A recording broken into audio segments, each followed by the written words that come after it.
Okay, let me make sure. Recording. Okay. All right. So this video afterwards is going to go in the EA Inner Circle, and website for the EA Inner Circle is www.eaic, like EA Inner Circle.is/PED. And I will, if I see that you're unmuted, I'll mute you. But if you're coming in, manually mute your side. All right, what you're going to get out of this webinar, besides the questions you ask and I answer, is building new muscle cells possible, the chemistry involved, the practical muscle growth, relativity and context, not just the science mumbo jumbo, and blasting and cruising for hyperplasia, and what type of training is best for hyperplasia. We're going to update a lot of the content in Inner Circle being tripled out, because over the last 4 years I've done a lot of content and taken a lot of notes that have never been published. So I'm getting assistants to go through and clean all that up to publish it. The next project that we're going to publish is going to be the training program that they use at Muscle Factory Gym, that 275-pound bodybuilder Pup uses and Barp uses to train people that fly in from all over the world to train here in Thailand. Muscle Factory. I am in Pattaya, Thailand right now, and I go back and forth between Bangkok and Pattaya. There's a Muscle Factory gym in both cities, so I stay right by the gym. So I spend most of the time at the gym working with the coaches and bodybuilders when I'm around them. The purpose of today's discussion is to lay the foundation for another approach of building permanent muscle. I'll follow up with the protocols and experiments and content later that'll build the foundation on the foundation we build here today. I'll take questions as they come in, if they're relevant to what I'm talking about, and if they're not, I'll try to get to those questions as they become relevant in the discussion. All right, what is muscle hyperplasia? This is building new muscle cells as opposed to just making the existing muscle cells that we have bigger. Because I was a natural until I was age 30, and I was a very high maintenance natural because my metabolism was so fast that it was hard to build muscle, and once I built it, it was really easy to lose it. And then when I met Coach Trevor, not just when I met Coach Trevor, but it really solidified it for me. I saw a guy who didn't train that hard, who didn't diet, and was the same size as professional bodybuilders I had met from Olympia. And I was like, how is this possible? How did he build such a low maintenance physique? And it wasn't just genetics, because I met his brother, and his brother weighs 160 pounds and has no muscle on his body. So he had built all that permanent muscle. And then that's when I started experimenting with his protocols and learning with him, taking it to the next level on how we can build permanent muscle healthier, because he did it with a lot of reckless ways. And I'll just throw out one example. He used a lot of EPO, which helps with muscle hyperplasia and building new muscle cells, pulling stem cells from the bone marrow, but it's also very dangerous. And he did suffer some health consequences from taking things to the extreme. So it was like, how can we build permanent muscle without putting that kind of burden on our body? And that's been the 4 years of experimenting, basically. The safety disclaimer is that the responsible use of steroids have very low side effects. SARMs have very low side effects. But when we start getting into HGH, insulin, MGF, IGF, then the side effect risks increase drastically. And why we're talking about hyperplasia right now is because I usually talk about things that I'm interested in, and I want to do these short blasts for myself, the same way that we did them for the transformation and I've done in the past, because I want to get my natural testosterone levels back and my fertility back, but I also don't want to come off cycle.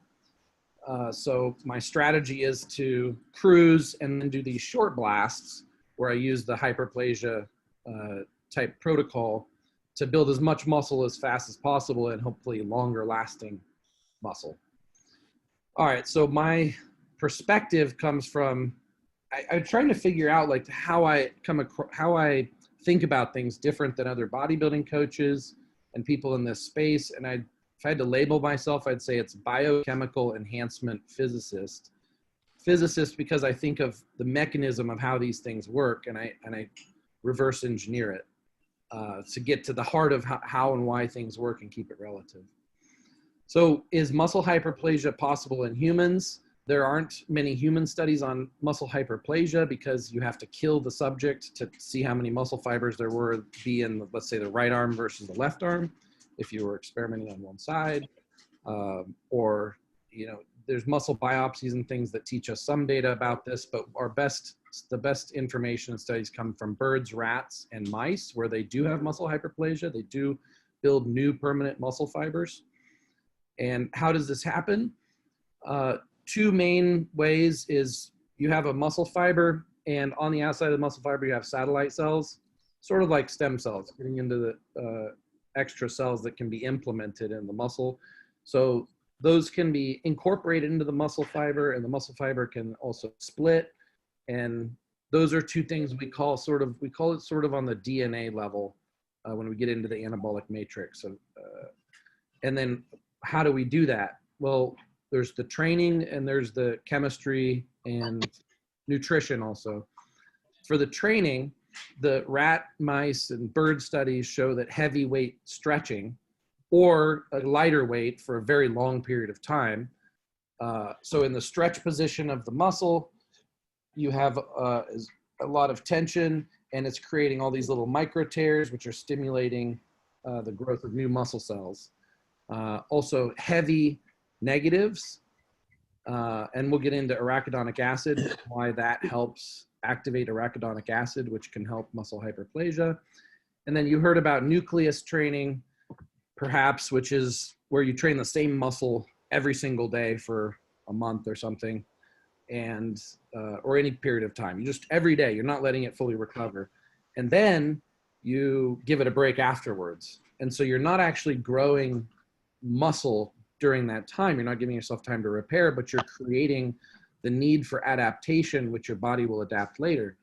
And some of these things with new muscle cell growth, you might take a drug now, you might do something now that's actually going to cause the new muscle cells to grow later. That's why I believe that the science behind nucleus training, there might be something to that. Not that that's the only thing I would do for hyperplasia, but I think it's one tool, and why when some people say you should train a muscle once a week, if you look at the other extreme with the nucleus training, which is training the muscle every day, I think there's an argument for both, for different purposes, or even doing both at the same time, doing less, maybe a really heavy workout and then more frequent lighter workouts, for example.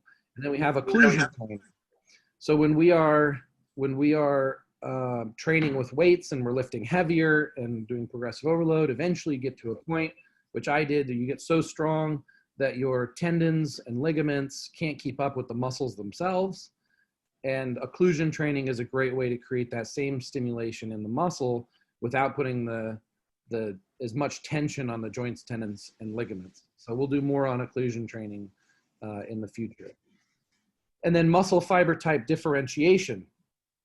By the way, I'm pulling in all these different concepts that you can find online that are proven, but I'm trying to put them all in context to how it actually can go together in a protocol to build new permanent muscle.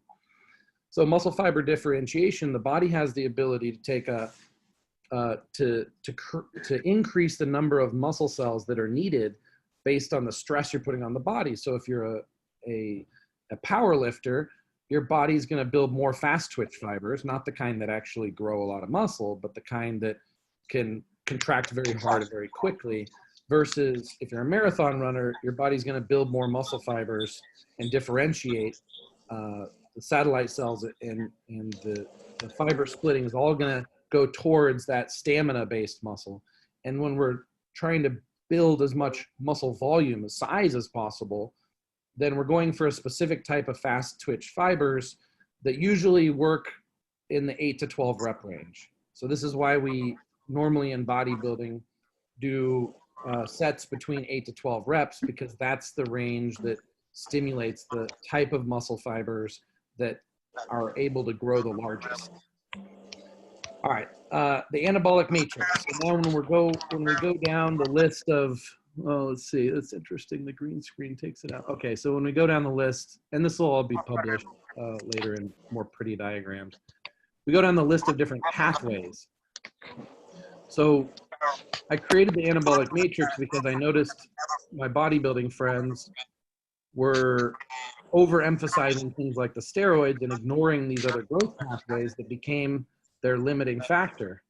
And if instead of increasing the steroid dosage on the androgen receptor, they started paying attention to things like growth hormone, insulin, and inflammation, then they would grow much faster.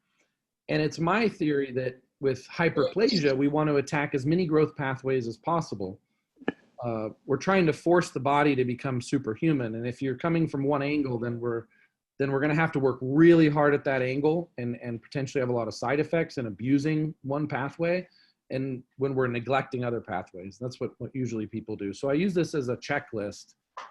For example, if someone's on gear and growth hormone, but they're just not growing, then I go down to the insulin and I find out, they're becoming insulin resistant because of the growth hormone, or because they've been abusing carbohydrates for too long, or just age, or did many other factors that cause insulin sensitivity. You can't get nutrients into the muscle. We solve that, and people start growing again.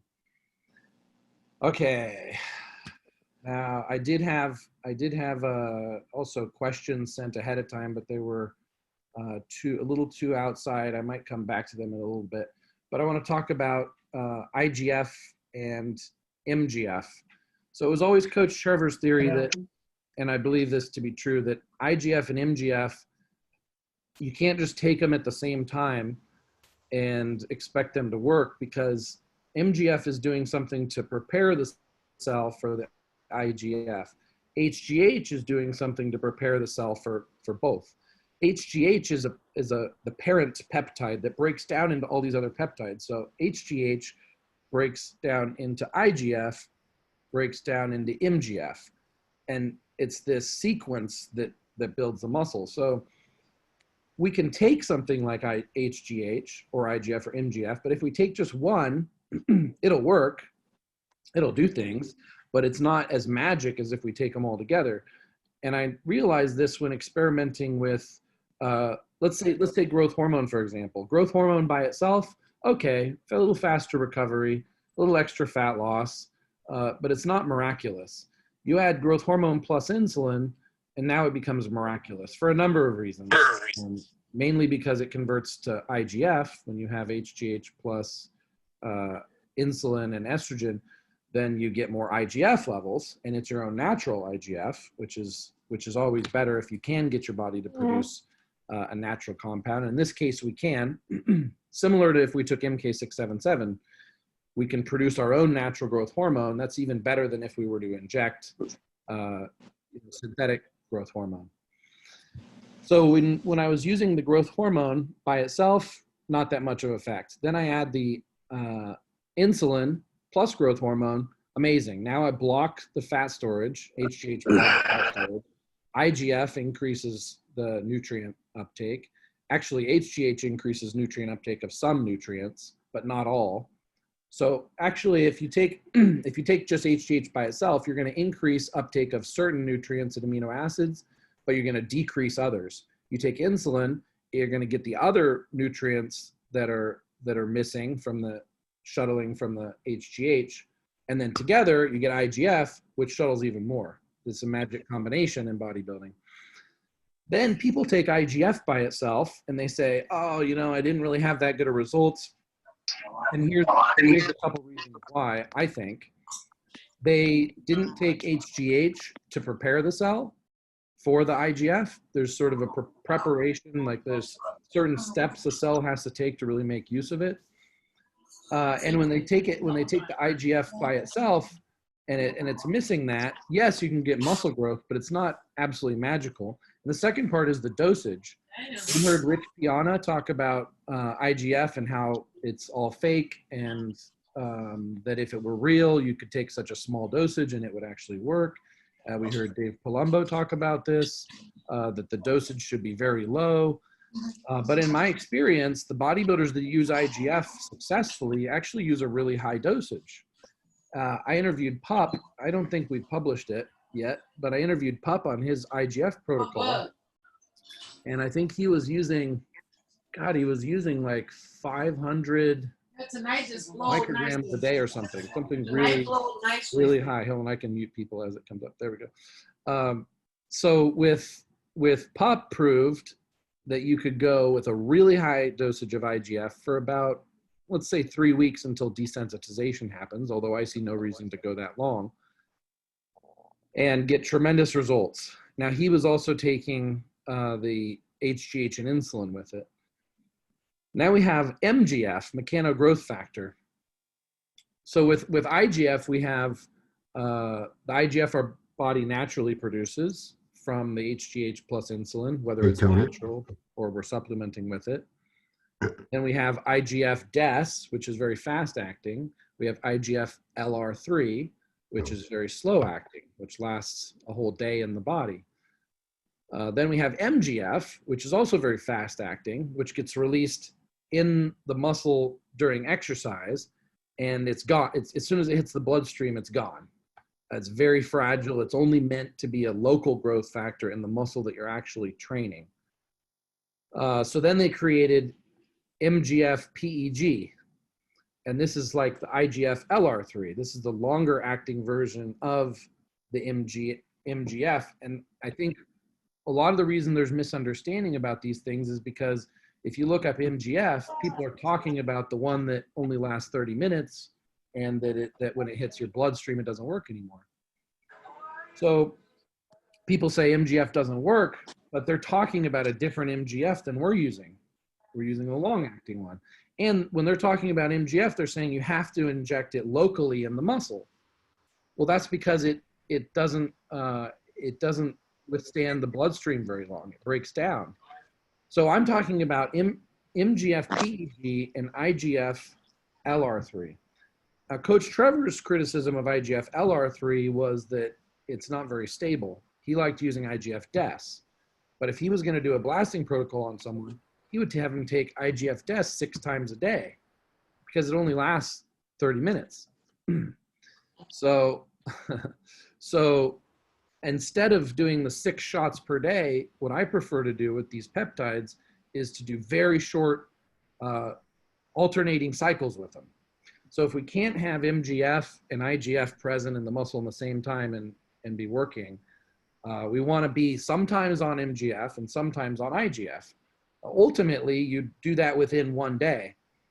But the problem is we only have 2 extremes. We only have really fast acting IGF-DES and MGF that would have, and the MGF having to be injected into each muscle group, or we have the long ones which last a day. So this is why it's my theory that we could use MGF 1 day and IGF the following day, or we could do 3 days of MGF. Preferably we do the MGF before the IGF. MGF to prepare the muscle cell for the IGF. And this is going to cause the muscle hyperplasia. So my next blasting protocol is going to be something like either MGF every other day and then IGF LR3 every other day in between. Or because when you reconstitute a vial of MGF, it's 2 milligrams. Well, if we're going to take 500 micrograms, which is 1/4 of a 2 milligram vial, if we're going to take 500 micrograms of MGF, then it's going to last 4 days. 500 micrograms per day for 4 days is 2 milligrams. But these things degrade very quickly. Of course, after we reconstitute them, and I just use 1 ml of water for all of these for easy calculation. If we're going to store it in the fridge, every single day that goes by, it's going to be losing potency. So doing them every other day means the vial is going to has to last twice as long. So this is an argument for using MGF for, let's say, a 1/4 of a vial for 4 days, followed by IGF for 3 days or something like that. So that each week we're using 1 vial of IGF LR3 and 1 vial of MGF. Now that gets a little bit expensive, but this isn't a protocol that I would do for long periods of time. This is not like a 6-week steroid protocol. I don't really like, I mean, they work. Traditionally, all these old school steroid cycles of somewhere between 6 and 16 weeks, sure, it all works fine. But when we did these transformations, we found that we could build just as much muscle in a shorter period of time if we attacked it from every growth pathway and we did everything right. Which brings me to another way to think about this is Daniel Carruthers in in Mexico, the guy, the HGH Dream Body Clinic guy, he competed and he won Mr. Puerto Vallarta multiple times. He's a good competitor. He's got an awesome muscle. The pictures don't even do it justice. He did also cut his leg open, and he's not going to be able to compete for a long time because he kicked through a door at like a 7-Eleven and the glass fell down and almost cut his whole leg off. So don't do that to non-tempered glass. I'll do videos with him about how he's using peptides to recover much faster from that also. In fact, I'm gonna write that down because I meant to do that. It's very educational. He did like HGH, TB500 and some other things. And another one of these situations where doctors say, how is this possible? How did you heal 3 times faster than a normal person? And it was because of the peptide protocol. Peptide recovery. Okay, so he thinks of it as steps. So he has, make sure the training is on point, make sure the diet is on point, and regular supplementation and rest. And then he adds in steroids, and then he adds in growth hormone, and then he adds in insulin, and then starts looking at these advanced peptides. So I agree with that approach. And who can actually do, other than a professional bodybuilder who does this every day of the year, who can actually do all of these steps correctly for an extended period of time? It's really hard to do. It's exhausting also. When we do these blast protocols, we are exhausted. Like the body just wants to eat, sleep, grow. It doesn't want to think. You don't want to move around. Think about like when you're on tren or when you're all bloated from gear, like how tired you are, how hard it is to sleep at night. Yeah, that's what it's like. So I prefer to do these blasts for like a week at a time because I can do it for a week. Most people could do it for a week. After about a week, you get really burned out. But in that 1 week, we theorize we're creating more permanent muscle than someone who was on, who did gear for a month or 5 weeks. So it's my preference to use this sort of blast and cruise theory where we blast for a short period of time where we can do all of the steps, like Daniel says, where our diet, training, everything is on point. And I'm going to get to why in a second also. And then cruise and then get back to normal life and get things done we need to do. Because also coming from my perspective, I love bodybuilding. I love everything about it. But if I really jump into it 100%, it's all consuming. And everything else in life suffers.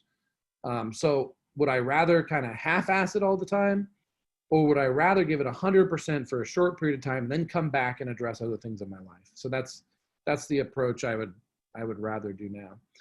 So the limitations on the transformations that we did, and I don't think we used MGF in the transformations we did. Also, you have to think of MGF as more of a long-term play. You're building new permanent muscle fibers, which takes more time. I mean, the little things that you do are creating muscle fibers for later. It's like flipping a switch, and then that switch creates a cascade of events that are going to happen later. So it's not, when you're building new permanent muscle cells, it's not like the next day you wake up and you're like, I'm so much bigger. That happens when we're volumizing the cell, usually with intracellular water and with the gear and with more carbohydrate and mineral retention. So people mistake that blowing up big for maybe creating new muscle cells or permanent muscle, when really that's just muscle hypertrophy and enlarging the cells that already exist. So we didn't use MGF for the rapid transformations. If I was trying to just get the most amount of muscle, not hypertrophy, doesn't matter hypertrophy or hyperplasia, just volumize the most amount of muscle in the shortest period of time, I'm not actually worried that much about hyperplasia. Hyperplasia is the long play. So we didn't use MGF in the transformations, but our IGF levels were really high, and IGF does convert into MGF. So indirectly, if you take HGH, it will trickle down into increasing IGF, which will trickle down into increasing MGF and increasing all these other peptides. Like HGH breaks down into so many peptides, we don't even know all the peptides. And this is something else you have to understand when you're reading stuff online, is a lot of this science, as far as hardcore bodybuilding, we're really pioneering. Because even when I talk to Dr. Jaquish, who is the editor for the medical journal on steroids, even he says there's 500 different peptides involved in the muscle, and we only know what a handful of them do. So there are going to be more peptides that are discovered in the future. By the way, peptides in general just means hormones that are protein-based. And the way they really differ steroids is usually they're much more specific in what they do, usually, and they're much more fragile, which is why steroids, you can put them in oil, you can cook them. They're not protein peptide based, versus the peptides have to be reconstituted in water, stored in the fridge. You're not supposed to shake them. And then all peptides are different as far as how resilient they are. Like I said about the IGF-DES is very durable. The IGF-LR3 is much more resilient. So you can IGF, LR3, I can actually leave in the fridge for a while and use it and it still works. Also about peptides, the potency doesn't just in 3 days it's gone type thing, or 10 days. It does degrade over time. So if I open a vial of something that doesn't last very long, that isn't very resilient, then I might use a lower dosage on day one, and I might increase the dosage as I'm getting closer to the end of the vial, or the more time that has passed, that maybe it's breaking down, it's losing potency. Also, another point about peptides is people are worried about whether they have real peptides or whether they've been degraded. They get them in the mail. Maybe they've been subjected to heat because they are vulnerable to that. It doesn't mean that and I base this on testing many growth hormone on myself. I'll explain how I do that in a minute. But when you get a growth hormone in the mail, maybe when it left the factory, it would show up as a 50 on the blood test. But when you get it, it shows up as a 30 because it's degraded over time. But it's not zero. Like it's rare that I would find a growth hormone from a legit source that was zero. It usually started off as being the potency as advertised, and then it degrades based on the distribution, how long it's set, hot temperatures, and these sorts of things. So usually it works. It's a matter of just the potency. All right, so I'm going to go to the questions now, because there's so many questions, and I'm sure some of these fit in, and then I'll come back with my train of thought. So I'm looking for any questions that, okay, this is a good one. Dylan says, would you recommend injecting IGF-LR3 with MK677? Yeah, so I also believe that in all these protocols that use growth hormone, we can substitute it for MK677. And I learned this from, this was always my theory, but I hadn't actually tested the IGF levels of combining MK677 with insulin, but Max Madsen in Germany did. And we went over this together, and it was surprising. He got higher IGF levels from combining MK677 with insulin than he did with injectable growth hormone with insulin. Now, it's all a matter of dosage, right? I mean, you could megadose growth hormone and insulin, and you're going to get super high IGF levels. But he's using a reasonable amount of injectable HGH and insulin, and a reasonable amount of MK677.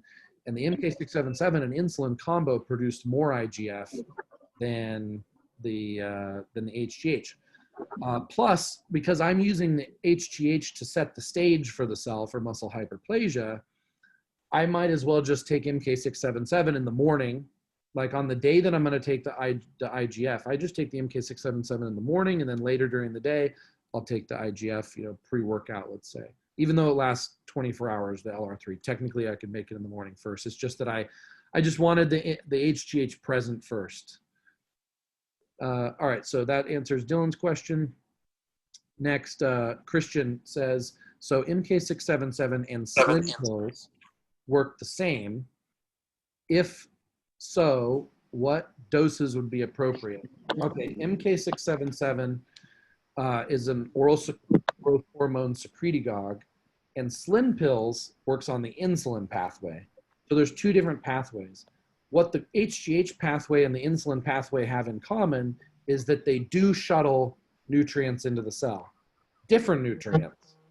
And insulin will actually shuttle more nutrients into the cell than slim pills or any other non-insulin based way of acting like an insulin mimetic into the cells. Okay, so, but even though they're totally different pathways, I do take them together for synergy, because MK677 can, although it can increase uptake of certain nutrients and amino acids, it can also decrease uptake of certain nutrients and amino acids. The insulin side takes care of whatever the HGH isn't uptaking into the muscle. And the MK677 creates insulin resistance. And it's very small, and people worry about it too much. It's something we have to be aware of because we do want to test our insulin sensitivity, testing our fasting blood glucose in the morning. Also just seeing how we feel if we introduce insulin or Slim pills versus not. So I take the MK677 with the Slim pills, and that keeps my blood sugar down. MK677 by itself, one of the side effects is blood sugar goes up. We don't want blood sugar up. We want blood sugar as low as possible, really, before we don't want to be dizzy or hypoglycemic. But low blood sugar means that where's the blood sugar going? It's being shuttled. And if we're doing bodybuilding right, we're shuttling it into the muscle. High blood sugar means we're having trouble getting that blood sugar and also other nutrients that come along with it into the muscle cells. So yes, Christian, MK677 plus Slim pills, great combination. They don't work exactly the same, and that's the overlap. All right, next, have you ever added E2 into the protocol? All right, Elise wants to know if we add the observer. So I'm just so you know, guys, I mute you if it pops up with noise because it didn't auto mute when you come in. All right, so Elise says, do we add estrogen? We don't add estrogen because we are getting enough estrogen through the conversion using the aromatase enzyme naturally in the body. The naturally aromatizing hormones like testosterone, for example, produce plenty of estrogen for the purpose of muscle hyperplasia. Now, if we were doing a cycle, let's say SARMs, where there is no estrogen conversion, yes, we would actually take estrogen. We would take estrogen birth control pills. It's the same thing. Like it's funny, in the background, it's showing a Mexican pharmacy. You can walk into a Mexican pharmacy and you can buy estrogen pills. Or I'm in Thailand here, and you can go buy estrogen, or I actually just bought progesterone also. That's another discussion. Pills over the counter. And yes, that will help with building muscle. Coach Trevor always told me this story about how they gave bodybuilders testosterone and they gave other bodybuilders estrogen, and not knowing what they took, and say, okay, which one built more muscle? And they built the same amount of muscle. Or at least they had the same intracellular glycogen retention and water retention. So they felt like they were getting bigger, even though one was just taking estrogen. So estrogen is an important part of this. Estrogen is also a hormone that sets the stage for muscle hyperplasia. We know this because if you kill estrogen completely, it's really hard to build muscle. And we don't have as much satellite cell activation. We don't have as much new muscle cell hyperplasia. And this is a problem when people sometimes take too many aromatase inhibitors on cycle, they drop their estrogen too low, or even there was a study done with SERMs, selective estrogen receptor modulators, like tamoxifen, for example, the most common one, and that lowered satellite cell activation, that lowered hyperplasia. So I prefer not to use Nolvadex tamoxifen on cycle unless we're trying to get rid of a gyno issue that isn't progestin-based, like based on DECA or trend. So if it's an purely estrogen-based problem, sometimes we use Nolvadex for the gyno, but preferably we don't need to do anything to block or lower estrogen. We adjust estrogen levels by changing the dosage we're taking of compounds that convert to estrogen. All right, that answers whether we take estrogen in these protocols. Arvin says, what should be the safe dosage for IGF, MGF? And also, yes, I mute you guys when you come in manually. I'm multitasking while doing this. What should be the safe dosage for IGF, MGF, and HGH, especially you're using for the first time? Okay, I'm going to answer that. This is my green tea, one of my favorite health drinks. I think green tea is, like apple cider vinegar, one of these miracle bodybuilding foods. It's so healthy for bodybuilding in so many ways, so underestimated. There's just no money in marketing green tea, so you don't hear about it. But as bodybuilders are trying to lose fat, keep metabolism up, activate brown fat, act as an antioxidant, act as a diuretic, green tea all the way. Add a little stevia or something to make it taste good. Drink green tea in the bottle. I buy this unsweetened green tea over the counter here too. All right, dosages for IGF. So if you look online, you'll find a lot of people talking about 50 micrograms, maybe up to 100 micrograms of IGF-LR3. But then I did that video with Pup, who found that 500 micrograms was where he really realized the magic. He didn't feel anything on 100 micrograms. Now the vial of IGF, oh, it's going to show. Okay, so like this is, this is a peptide vial. And it could either, IGF-LR3 is usually either 100 micrograms, which is the same as 0.1 milligram, or 1 milligram, which is the same as 1,000 micrograms. So I prefer to use the 1,000 micrograms, 1 milligram IGF-LR3. And the dosage I would do with that, like I said, it degrades over time. So if we're going to do another blasting protocol, like we probably are coming up with this German guy here in Thailand, who's natty. So I love taking someone from natty to just full blown, because I love just contradicting the mainstream, just doing the exact opposite and showing why the way most people think about this is wrong. And most people would say that's terrible. You should start with a 200 milligram test only cycle. But when we've done this in the past, I think the greatest result we've ever seen from a transformation was the guy put on it was something like 25 pounds of lean mass in less than 3 weeks. And he lost something like 4 pounds of fat, and he maintained it.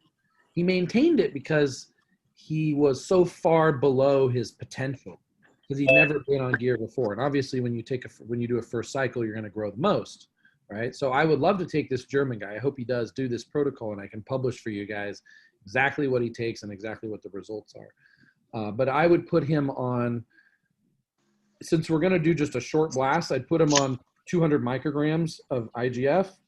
And then I would increase that, 200, and the next day 250, the next day 300, the next day 400 micrograms. And we would just do that for a short blast. And I know that's really high dosage, but I believe the side effects of these type of things come less from the amount of dosage and more from the amount of time on them.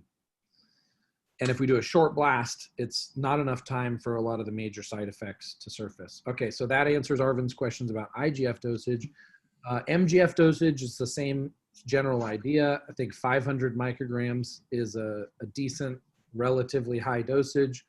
And then HGH, if I'm taking the MK677 pills, there's a law of diminishing returns. There's no side effects that I know of. If you take, let's say you take 20 pills of MK677, the body's only going to use so much.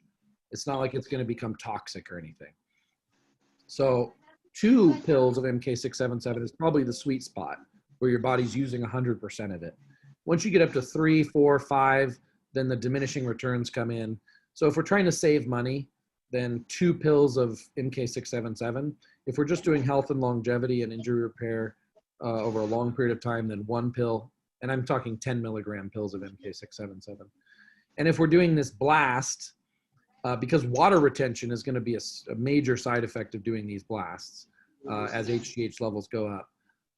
And we're not, but we want a lot of water retention, and we're going to get rid of it with diuretics mid-cycle anyways. Then we might take 4 pills of MK677, which is 40 milligrams. I might also have him add in injectable growth hormone. And whenever he's injecting growth hormone, he's also injecting insulin. Unless he injects the growth hormone before bed, at which case we would use either 1 IU, 2 IU of insulin to be really safe, or we'll use slim pills. Because we don't want to be taking high dosages of growth hormone without either taking insulin with it or slim pills. Because then there's just no point. You're going to block so much nutrient absorption by taking mega doses of growth hormone. You're missing the insulin equation. And a lot of people say they feel comfortable taking growth hormone, but they don't feel comfortable taking insulin. It's my belief that it's healthier to take insulin with growth hormone than it is to take growth hormone by itself, unless we're just taking like an anti-aging dosage of 1 to 2 IU of growth hormone per day. There's no problem. Basically doing that is just replenishing our natural growth hormone levels. That's not really a bodybuilding dosage of growth hormone. So bodybuilding dosage of growth hormone should generally be combined with either insulin or slim pills. Insulin for the additional benefit of a little extra nutrient absorption besides just glycogen, and then also for the combination of the two creating IGF in the body. All right, next question. What's your plan to get your natural testosterone back, Dylan says? Okay, I'll go do this really quickly because it does fit into what I said earlier as far as why I'm doing the hyperplasia, blasting, and cruising. I'm doing the cruising because I want to get my natural testosterone and fertility back for a strategy I have coming up. And I'm going to drop any of the suppressive compounds down. So here, like when I'm cruising, Rad 140, Testolone, and YK11, these I do not believe are by my definition, relatively less suppressive for the amount of muscle gains and performance enhancement than anything else out there. Also maybe a small dosage of Anavar. So that's kind of like my cruise, and a low dosage of testosterone too. It's also my belief that taking low dosages of testosterone don't suppress natural testosterone as much. The higher the testosterone goes and the more conversion to estrogen and DHT, that's when testosterone can become highly suppressive. This also means I'm going to stay away from trenbolone and DECA as much as possible because those are highly suppressive. If I do them, I'm preferring, you know, that's another thing I got to do. It's harder to come by, but tren suspension and test suspension to be able to take the test in high dosages but have it be out of the system very quickly when I'm doing the blast so that I can come off quicker after the blast. That's my strategy. All right, next question. Oh, well, also to get more of my natural testosterone back, Black Ox testosterone booster, Blue Ox testosterone booster, Clomid in short bursts, HCG and HMG. HMG I could take every day, but I don't like taking anything every day. And HCG in just short blasts also. Pygium to increase semen load. Wearing looser boxers so the testicles can stay a little bit cooler, especially since I'm in Thailand. All those things to get my natural fertility and testosterone back.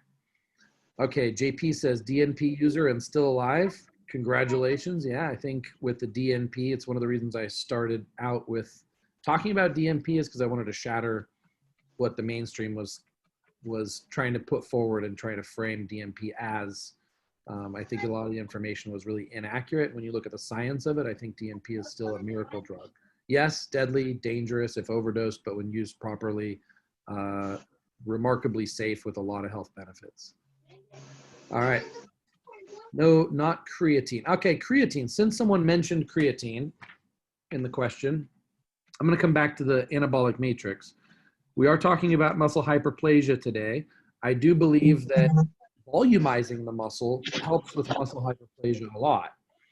And there's a number of different ways to volumize the muscle. The cheapest and easiest way is adequate sodium intake, adequate water, adequate carbohydrate intake, and then using gear that helps retain more water in the muscle.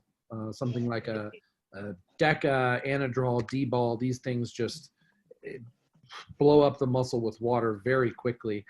And people say, oh, it's, you know, water in the muscle, it's just water, it doesn't count. Yes, that's true.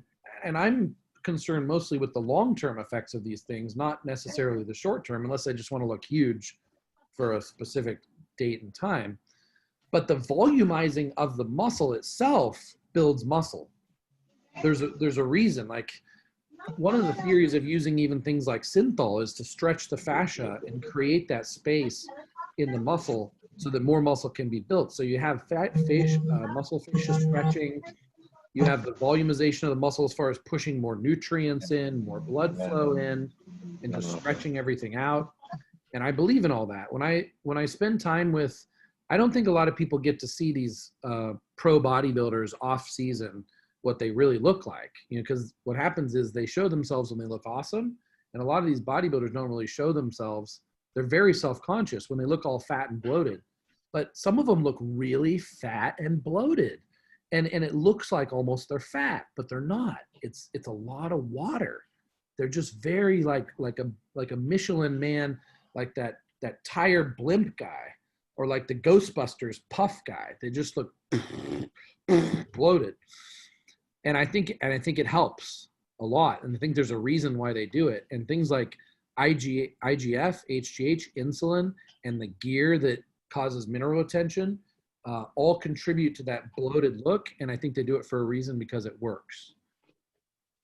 So the whole bulking and cutting thing, you know, you don't want a dirty bulk.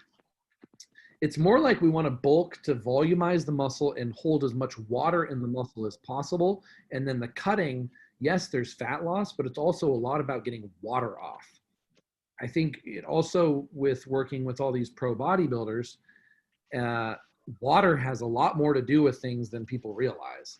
In fact, my body fat percentage was shockingly hovering between 7 and 8.5% all year round. If you look at me over the last 4 or 5 years, it's water that I'm carrying, not that much fat.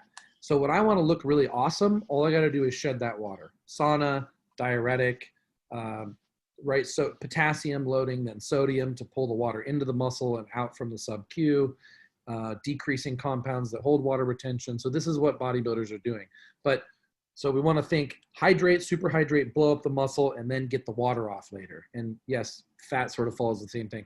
If we're hovering between 7 and 8.5% body fat like I am, it's harder to build muscle. If we want to build the most amount of muscle, we probably want to be around 10% body fat.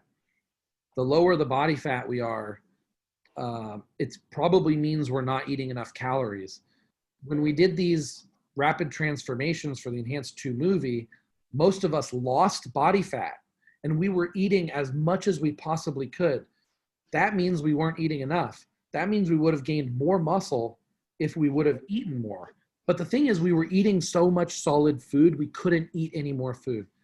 And this is really important, because this is the most limiting factor that we had with these transformations and this hyperplasia type protocol and these blasts, is we were actually deficient in sleep. We should have trained more, and we should have ate more. But we couldn't eat more because we couldn't chew anymore. We couldn't swallow anymore. Our digestive system couldn't move fast enough to keep up with the IGF. IGF's amazing, but if you take a bunch of IGF and you don't eat enough calories, you end up losing fat and not really gaining muscle. IGF requires a lot more calories. Hyperplasia, when we're also adding in the element of trying to volumize the muscle to do so, requires a lot more calories. So what I would have done differently is blended the food. We would have done shakes. And here in Thailand, the bodybuilding scene, chicken shakes are becoming quite popular. And I thought this was a joke. One of my friend, I can't remember his name right now. I always draw a blank because it's such a generic name. But he's a bodybuilding comedian, and he would do these videos about chicken shakes.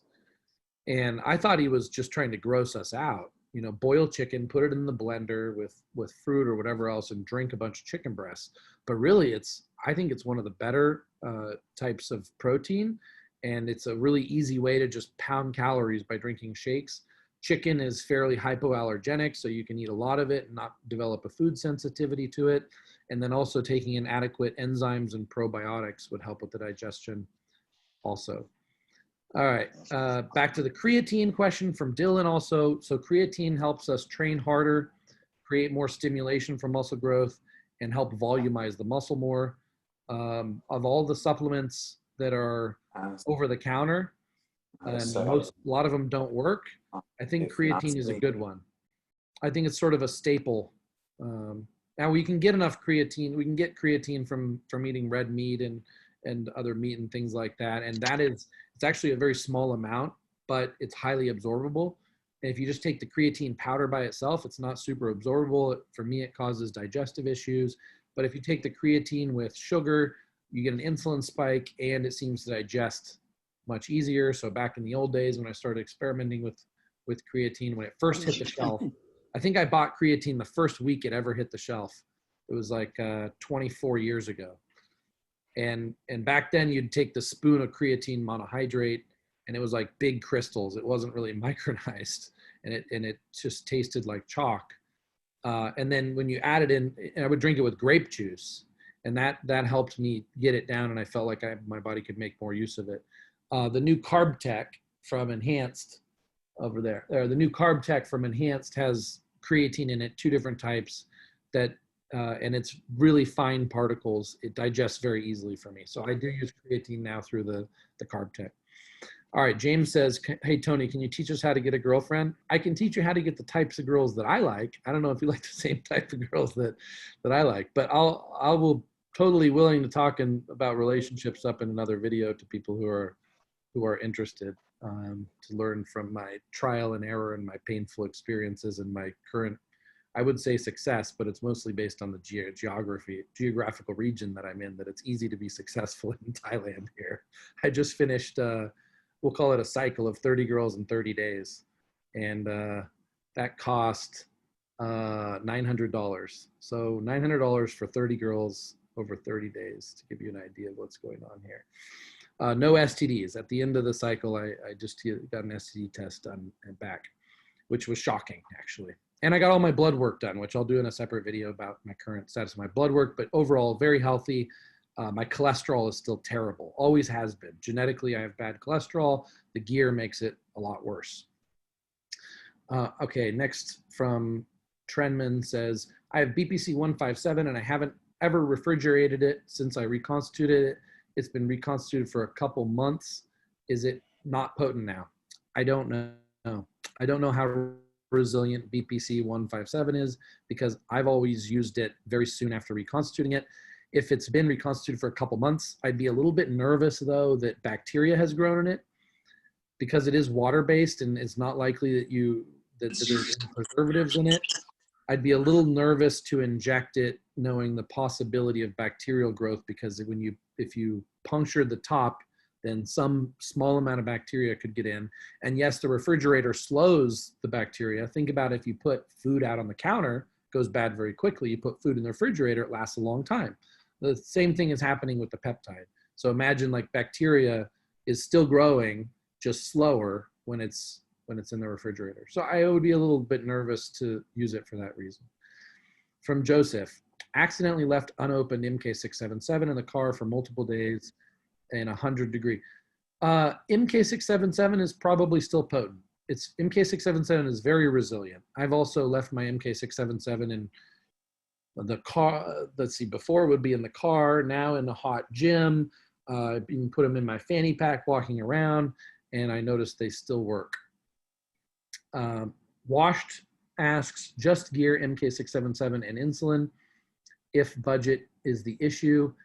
Yes, exactly. So if we're trying to do these protocols on a budget, the most economical way to do it would be low price gear plus MK677 is a really cheap way to get growth hormone levels up, and insulin is practically free.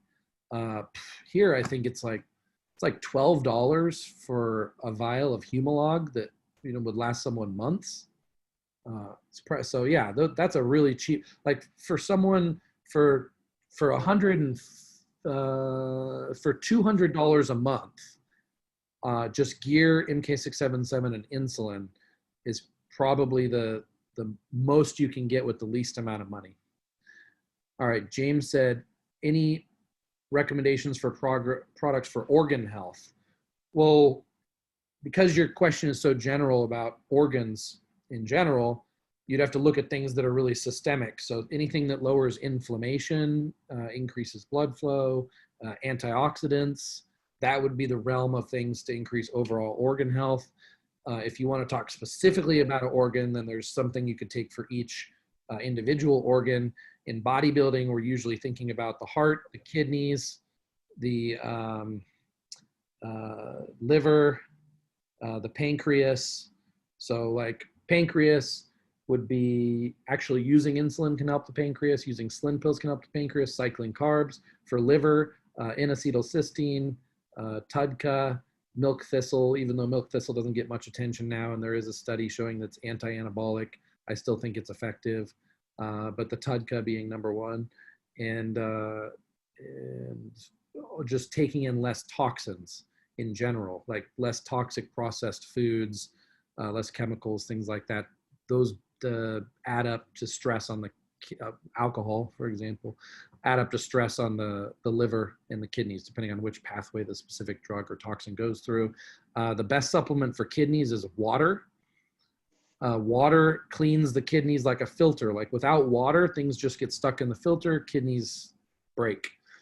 So people also don't talk much about the fact that I think kidneys are the most vulnerable organ and the most dangerous to damage in bodybuilding. And when bodybuilders take diuretics and they become dehydrated, they don't have any water to clean the filter. And then if they take anything toxic, that toxicity just sits in the kidneys causing damage, and the kidneys don't repair like the liver does. All right, Ryan says, insulin creating visceral fat. Yes, if you take insulin by itself, insulin will create visceral fat. Visceral fat is the fat inside the abdomen that makes us look like we're pregnant. But if we take growth hormone with the growth hormone blocks the fat storage properties of the insulin, and then we get just the muscle building storage, generally speaking. So that's why, one of the reasons why we don't take insulin by itself. If we do take insulin by itself, we want to take a lower dosage. We want to take it when the GLUT4 receptors are activated. So the higher the GLUT4 receptors, which is after exercise, in response to exercise, the less insulin is required to shuttle nutrients in. And because the muscle cells have a higher affinity for the insulin, then the insulin's more likely to store things in the muscle and not in the fat. So lower dosage of insulin around workout time would prevent gaining visceral fat from the use of insulin. Also, abuse of insulin would cause visceral fat, because the more insulin and also it's not about the dosage of insulin so much as it is the chronic use. Your body can handle high dosages of insulin, but not for long periods of time. So where people develop diabetic problems from the use of insulin is when they're using a Lantus or a longer acting insulin and they're not giving their body breaks. It would be extremely rare for someone to develop any side effects from using fast or rapid acting insulin and giving their body breaks from it. And so the visceral fat would come with the long-term abuse of the insulin, not the short-term blast of insulin generally. All right, from Jay Ferozi says, Slim pills, what the F, just take a metformin. So metformin and Slim pills have a lot in common. Metformin is more of a glucose disposal agent. Slim pills are more of an insulin mimetic. So Slim pills act more like insulin, more of the benefits of insulin. Metformin, it can increase insulin sensitivity, but it's doing it by slowing down the processing of glucose or getting rid of the glucose through the urine.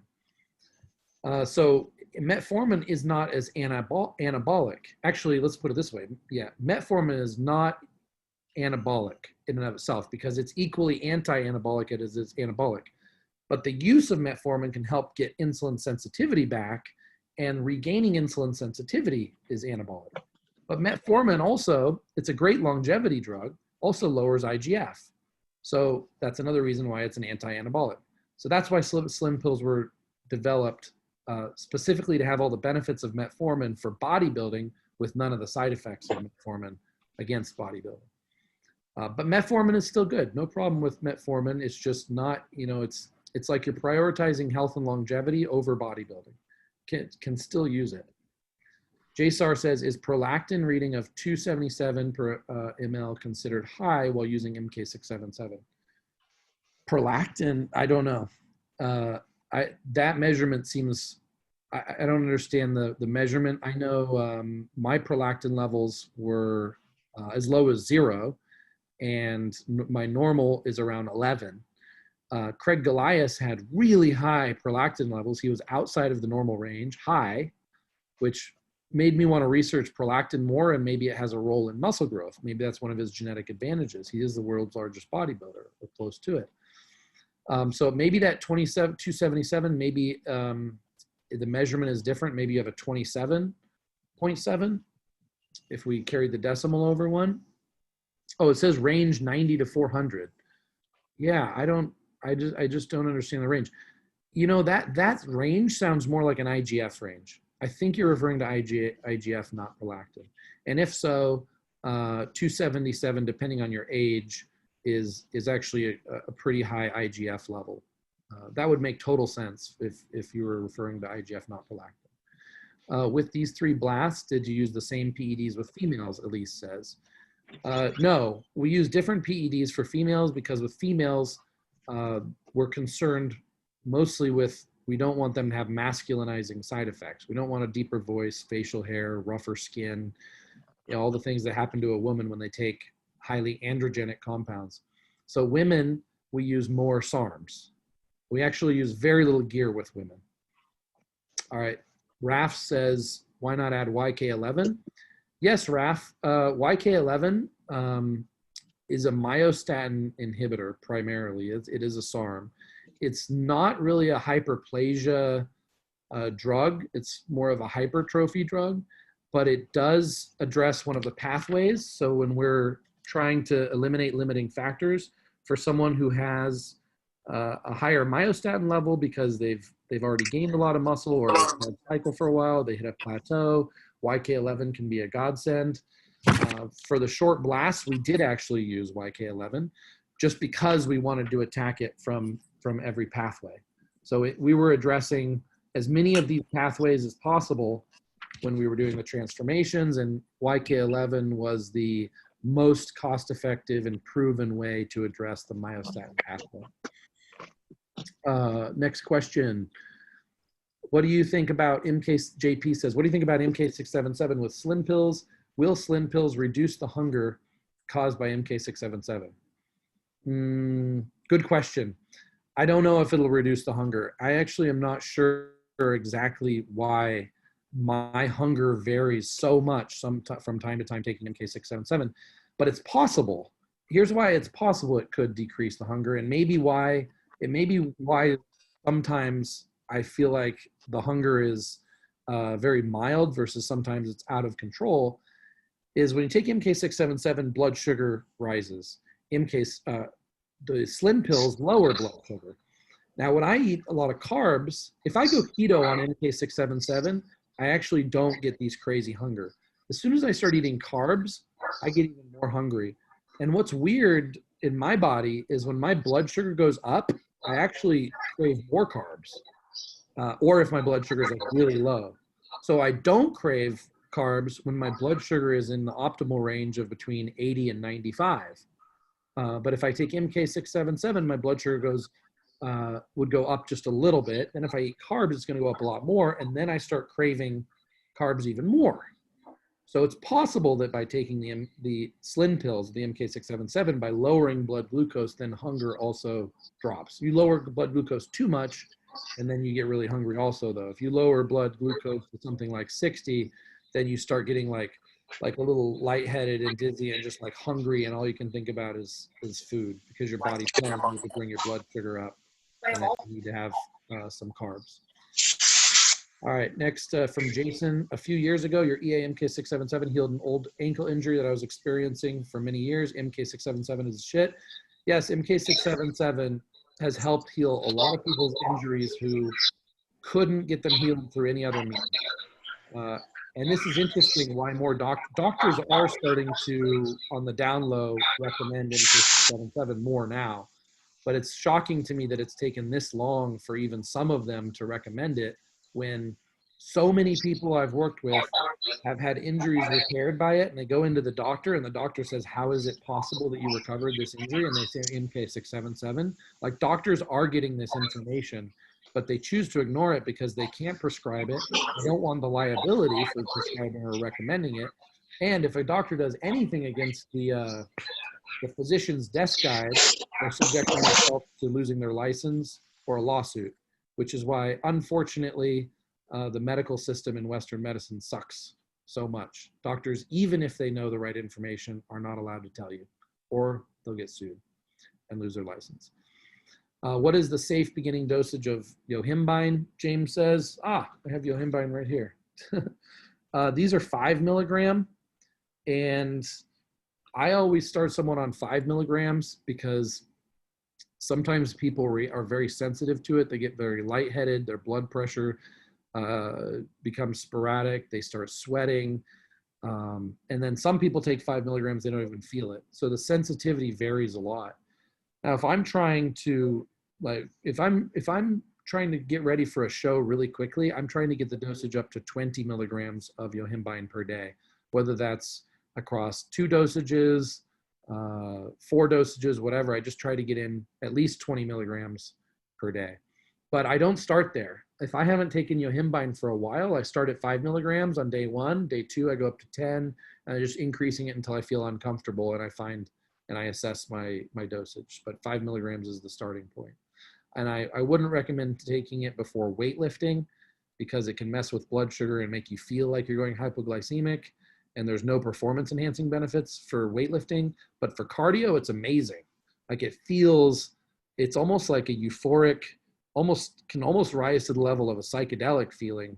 Like, you can get really high while doing cardio on it, feel amazing, but also sweating a lot and also getting a little lightheaded. But when I did my most amazing fat loss protocol early on, it was based a lot on yohimbine. Like that, it was yohimbine and fasted cardio and keto. And I just got super shredded. Like I've still seen very few people get as shredded as I ever did on that protocol, and yohimbine was a critical part of it. Can we talk stem cell? Okay, so Cody says, can we talk about stem cell refresh rate and also EPO? The thing I'll say about EPO is that I do believe it works. It does pull stem cells from bone marrow to be used in the muscle building process, but it also makes the blood thicker, and there's a large risk of dehydration and then the blood getting too thick and having something like a stroke or a heart attack. So that's why it's really dangerous. Coach Trevor never wanted me on EPO, and I never did EPO because we were traveling constantly in hot environments, and I would get dehydrated a lot. And so that the risk didn't wasn't worth the potential reward for it. Plus, like when adding the steps, we start with, training, diet, rest, nutrition, supplementation, and then we add in gear, arms, and then we add in growth, and we add in insulin, and like EPO is one of the last steps that we would add in. So it's pretty rare that I can check all those boxes and actually get to the EPO. But I do know a decent amount of hardcore bodybuilders, and the benefits, it's not something that has to be taken all the time. We would take it for something like a month or up to 6 weeks potentially, and then maybe only once ever, right? Because we're trying to build permanent muscle. So it's not like we're always trying to build permanent muscle. We choose periods of time that we're blasting and trying to build permanent muscle. So that's something that could be added in during those short bursts period of time. So Martin says, MK677 is great, but experienced horrible anxiety waking up in the middle of the night sometimes. So I know that feeling. Usually for me, that's hypoglycemia and then cortisol shooting up. So if I wanted to neutralize that, I would wake up and eat a bowl of cereal, which I do every night anyways, and I would take something to lower cortisol. And I bet you that you will be able to sleep through the rest of the night, and that will make the anxiety go away. First timer about to run RAD 140 at MK677 for fat loss and maintaining muscle. Any advice or what to expect? That's a very low side effect, healthy cycle, RAD 140 and MK677. That is addressing 2 of the primary pathways of muscle growth. So yes, you're going to gain muscle strength, performance. I like RAD 140 because it gives me that edgy sort of energy that allows me to train or get motivated to train, because there's actually frequently I really don't feel like training. Sometimes I train because I love training, and oftentimes I train because I want to be able to eat what I want, or I want to look a certain way, or for health purposes, right? So if I don't want to train, then it's helpful for me to take things that increase my motivation to train and to train harder. And that's what I use RAD 140 for. So with RAD 140, yes, if you take it and do nothing, you will build a little bit of muscle, but the real magic for something like RAD 140 or an Anavar, for example, is to increase your performance so you can build more muscle. So make sure that you're taking advantage of the RAD 140 by training harder, more intense, and the MK677 advantage is recovery. So make sure you do enough damage to the muscle or enough stimulation to where you get the benefit of faster recovery from the MK677. All right, so let's see. I'm going to read this question and think about it while I read it here. And it says, what was the stack Trevor was talking about in the documentary that he takes in the morning, afternoon, and when he needs to be active that lets him not take rests in the gym? Where do we get the carnitine and the dosage and the protocol for the SR9009 fat loss protocol? Is an SR9009 worth it? Okay. So Coach Trevor loves the cardarine, and I do too. I took cardarine yesterday actually because it gives me energy. It just makes it easy. I feel like it's easier to do anything physical. It just makes it more effortless. So instead of that feeling of just feeling heavy and like it's harder to get oxygen, cardarine not only improves the cardiovascular performance and endurance performance of something like cardio, which would be the primary use, but also for weightlifting, to be able to rest less between sets, to catch our breath faster, to be able to work out harder, and then to give even more energy during the day. It's especially noticeable for people who are taking trenbolone because their cardio capacities decrease. They feel tired all the time, except for when in the gym. The magic about trenbolone, for those of you who haven't used it, is you go higher in the dosage, you notice you're very tired all the time, but then you go in the gym and you feel like a god. So it's like you feel great if you're working out all the time, but then when you're outside the gym, you feel like crap. I do, at least. So adding the cardarine kind of offsets that and gives that energy back. Now, carnitine, there's still the debate over how much carnitine is absorbable oral. And even if it's absorbed, is the liver going to turn it into glucose because it says there's too much carnitine in the bloodstream? So Coach Trevor was big on injectable carnitine.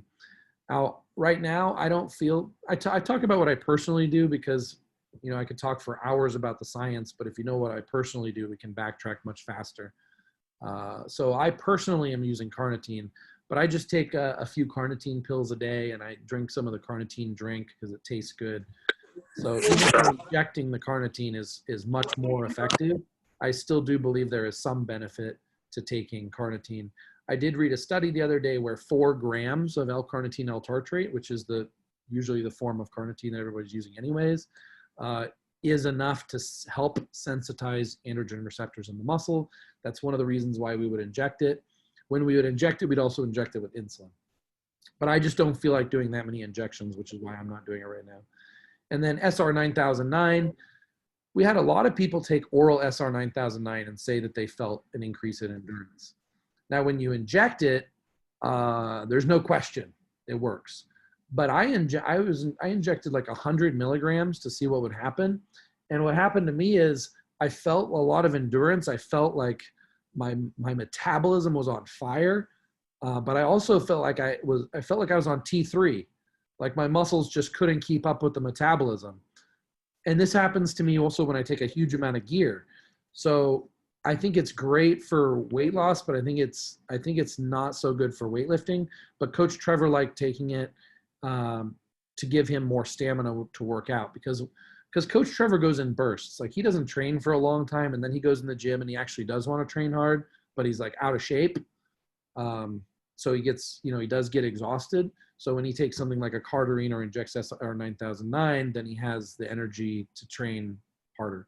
And he's not really worried about injury because Coach Trevor actually lifts very light, but he just really contracts the muscle. Like if you see bodybuilders talk about, it's not about the weight, it's about the contraction. I mean, Coach Trevor was the perfect example of that.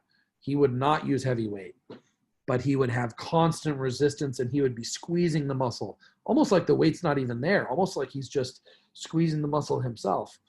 That being said, when I trained biceps with him, holy cow, his bicep stamina, like the amount of weight he could lift over a workout, if you multiply how much, yes, it's not super heavy weight, but if you multiply the amount of weight by the amount of reps that he would do during a workout, his biceps were superhuman.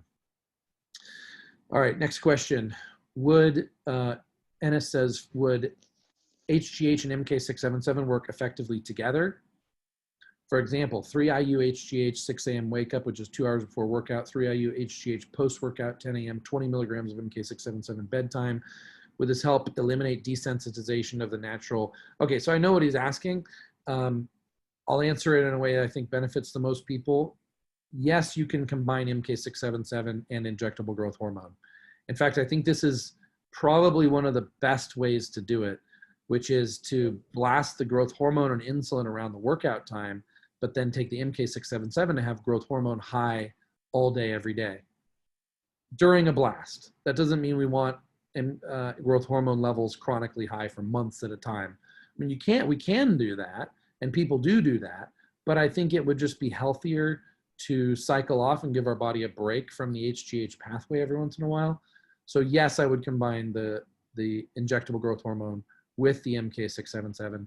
You're talking about timing specific. I don't think the timing matters. MK677 is going to work over roughly a 24-hour period. I don't think you have to time the taking of the MK677.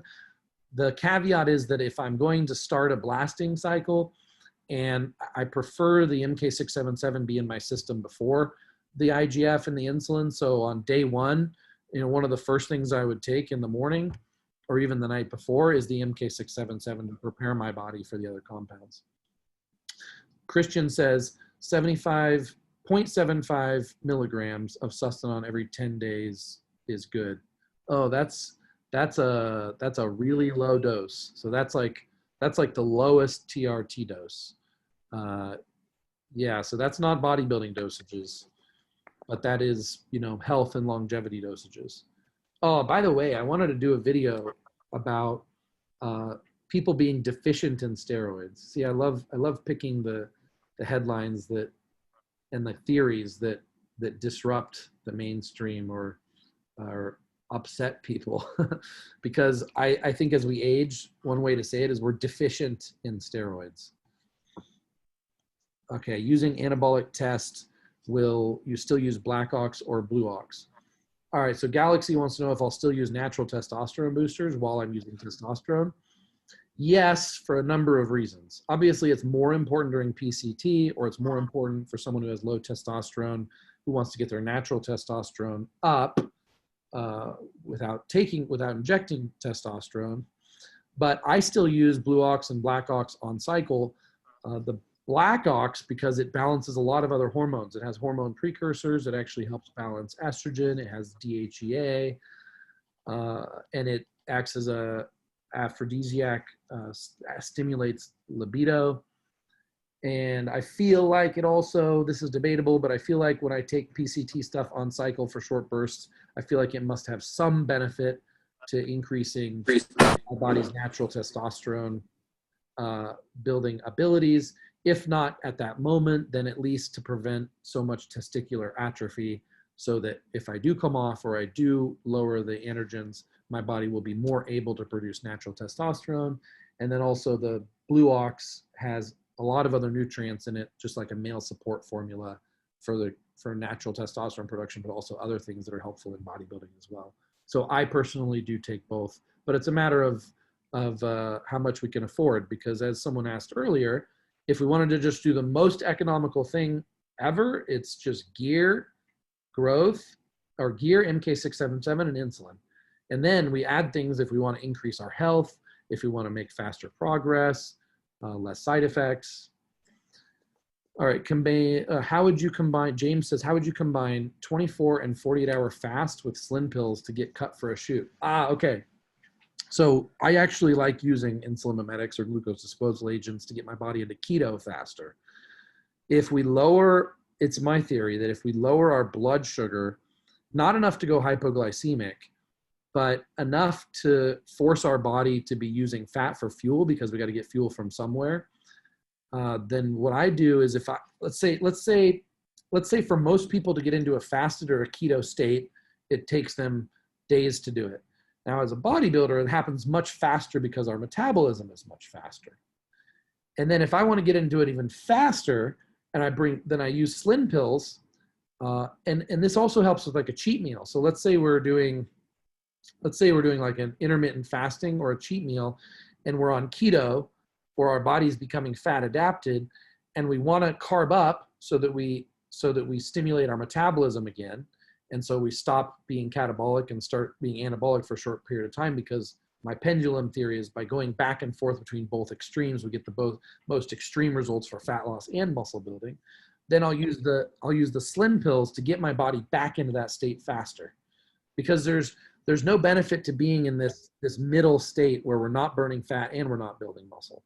I want to blast the calories, load the glycogen, and then get my body back into we'll call it a keto state. It's not exactly a keto state. It's a sliding scale. It's not like keto or no keto. So it gets back towards the keto side of the fat burning much faster when we use something like the slim pills immediately after eating a cheat meal, after the intermittent fast, or during the intermittent fast. So yes, it can be used for that, which would be right at the beginning. That's how I would do it. I would do it right at the beginning to get my body into a fasted state faster. All right, David says, Tony, this is David from Downtown 24. Can you have him call me? Okay, so David wants Akash to call him. All right, David, you got it. Okay, Jay Cutler gets close to 300 pounds and 260 prior to competition. Yeah, 40-pound swing. And how much of that is actually fat, right? Maybe it's 10 pounds of fat and 30 pounds of water. It's a lot of water. That's probably referring back to what we were talking about blowing up with water, not just fat. Where can we get EA, carnitine injection and the GAC injection? You know, I'm not sure if, yeah, go inside the inner circle. There's sources and stuff in it. And, you know, I personally have still a stockpile. So you guys just have to check the sources in the inner circle. Massive amounts of protease, HCl. Okay, so Matt's referring, on this next question, is referring back to the limiting factor of calories when we're doing a blast, which is going to be most people's limiting factor is probably the calories. Once you introduce things like IGF, and you can start assimilating an almost an unlimited amount of calories. He says that protease, which is a protein enzyme that helps break down protein, hydrochloride and probiotics would have solved the digestive bottleneck. Yes, Matt, it would help. It would help speed up the rate of digestion, increase the amount of absorption of the nutrients we are taking. But I'll tell you, like, even chewing so much, your jaw even gets tired. I mean, try to eat. I wish we would have been eating 10,000 calories. Now, can you imagine eating 10,000 calories per day? How much you have to chew, swallow, just the whole process. So yes, those help a lot to an extent, but I still think drinking shakes and taking enzymes and all that with that is the way to get as much calories in as possible. All right, John Schweiler says, what do you think about adding in more fats like MCT oil to get more calories during the transformation? No, I mean, it's okay. MCT oil is fine. It is calories to be able to burn. One thing about MCT is if someone's not used to taking it, if their gut hasn't adapted to processing MCT, they're going to get some major diarrhea. So you can only take a little bit of MCT to start, and then you can build up over time, and you can use that. The way I would use MCT though is not really for the blast so much, because you're going to be deficient in carbohydrates most likely. What happens is these drugs that we're taking like IGF, yes, it increases ability to process protein for sure, perhaps a little bit with fat, but it really increases carbohydrates, the amount you can process of carbohydrates. So it's really carbohydrates that also go way up, carbohydrates and protein, not so much fat. Now, the MCT is still helpful because if you're trying to get in, there's this threshold where if you go too many calories, you gain fat. Not necessarily on the IGF protocols or the hyperplasia protocols. But if you're trying to get as close to that threshold as possible to give your body as much fuel as possible without spilling over, MCT can be helpful to do that, because MCT is not likely to be stored as fat. It's likely to be stored, it's likely to be used as fuel. I also use MCT when, and this is controversial also, but I do believe in this. I believe that MCT is really helpful for training the body how to burn fat and to get into keto, or for someone who's been, we'll call it addicted to carbohydrates, or their body is really good at burning carbs but terrible at burning fat. It sort of helps train the fat burning pathway, my theory. And that's how I used it when I first started using MCT for actual rapid transformations like 8 years ago. All right.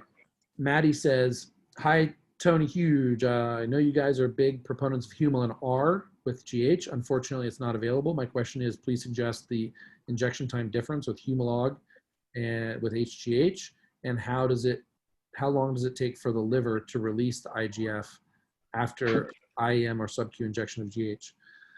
All right. Yes, you can use Humalog instead of Humulin R. And yes, you can just take them at the same time. I mean, you could take one before the other and try to time it right with it, but it just gets so complicated. And I was doing that for a while, and I got really tired of it really fast. I think it's much more reasonable and sustainable and less of a pain in the ass to just take the Humalog with the HGH at the same time. And they can go in the same syringe. They're not going to negatively interact with each other. And then how long to take it if you want to peak IGF levels. Well, it was Coach Trevor's theory that the IGF level would peak something like, or would start the beginning of the peak like 3 hours after injection.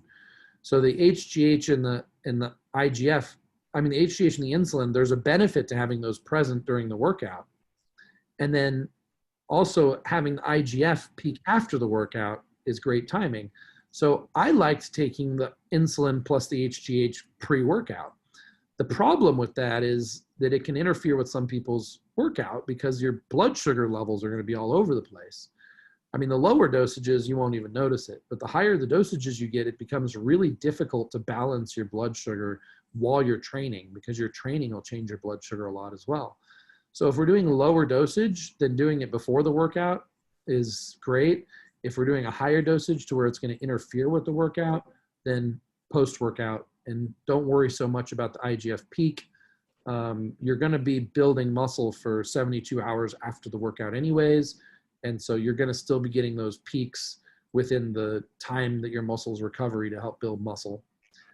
If you wanted to have IGF levels peak during the workout because you're going to be drinking intra-workout drinks and pounding most of your calories during the workout time, which is one strategy that we did before, which is drop the calories low, kind of like carb backloading, dropping the calories very low during most of the times of the day for fat loss, and then spiking the calories during the workout to make sure 100% of it goes into the muscle and really pump the nutrients in the muscle. Then IGF levels high during the workout is helpful. So we might take the IGF and insulin 3 hours before the workout so that it's IGF that's higher during the workout. All right.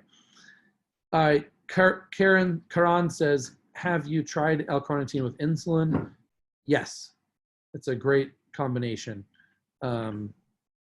Very effective. And we did that it's been a while since we've done it, but that was part of the protocol. Like 400, we just take like 800 milligrams of carnitine with 10 units of insulin is what we were doing, roughly, if I remember correctly.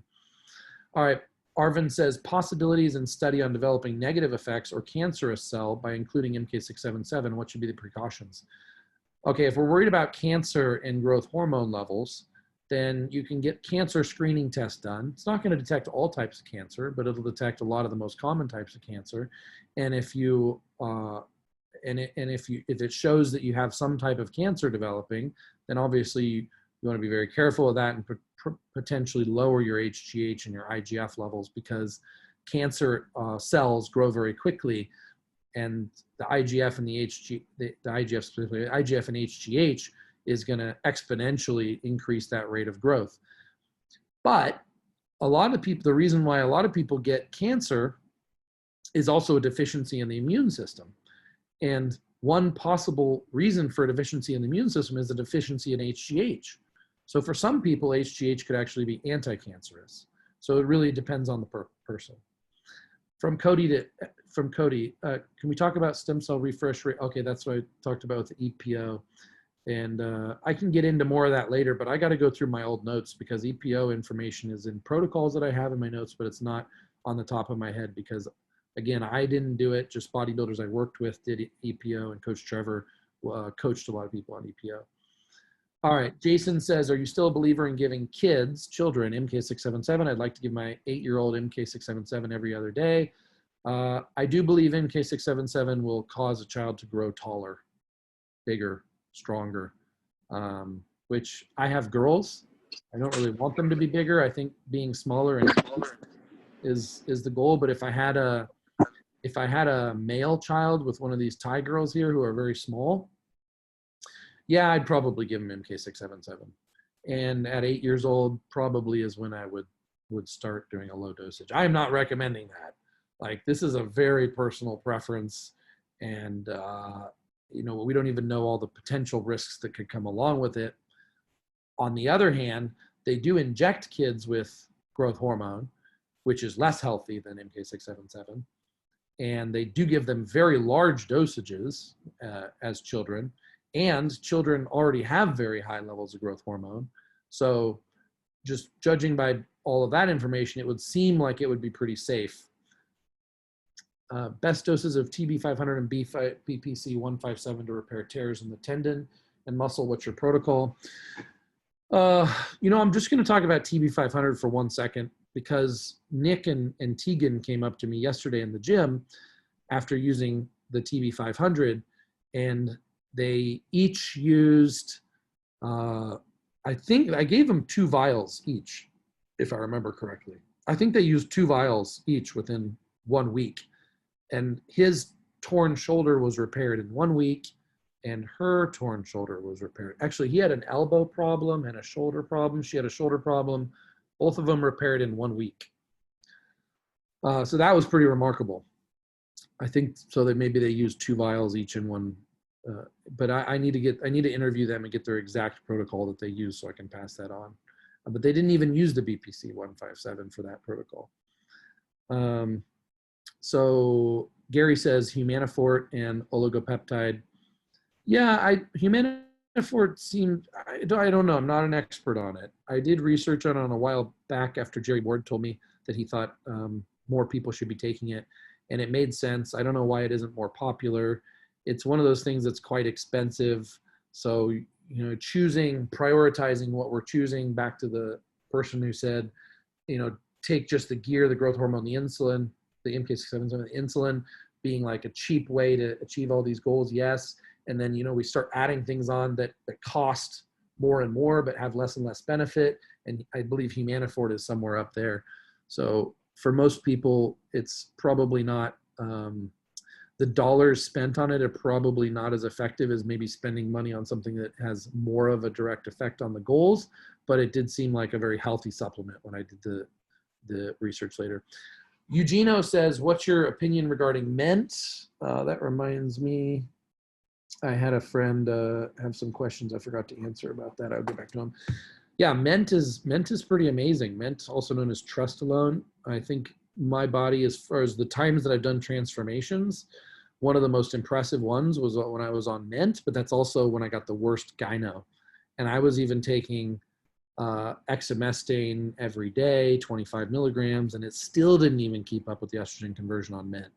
And I was taking 100 milligrams per day of ment, which is a really high dosage for 28 days. But at that dosage, I think we need to use something like letrozole to keep the estrogen down. But one of the reasons why it's so effective is because it does convert into the most powerful form of estrogen, and estrogen is also anabolic. So it's this trade-off.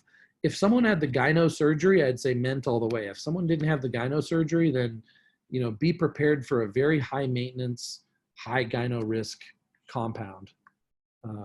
It can get quite complicated. I mean, just for an example, once estrogen builds up and you start getting estrogen side effects, you can't just lower the estrogen a little bit and get rid of it. You got to wipe out estrogen and then start fresh again.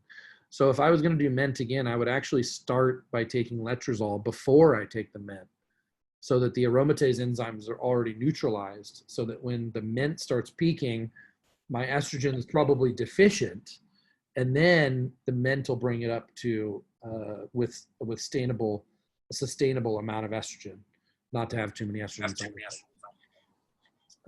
Okay, next question. Is it better to take MK677 at night or day without food? It would make, I don't know, but it would make more sense to take it without food if we had the choice, just because it is a secretagogue and insulin does decrease the release of growth hormone. On the other hand, we take MK677 with insulin and we still get higher IGF levels.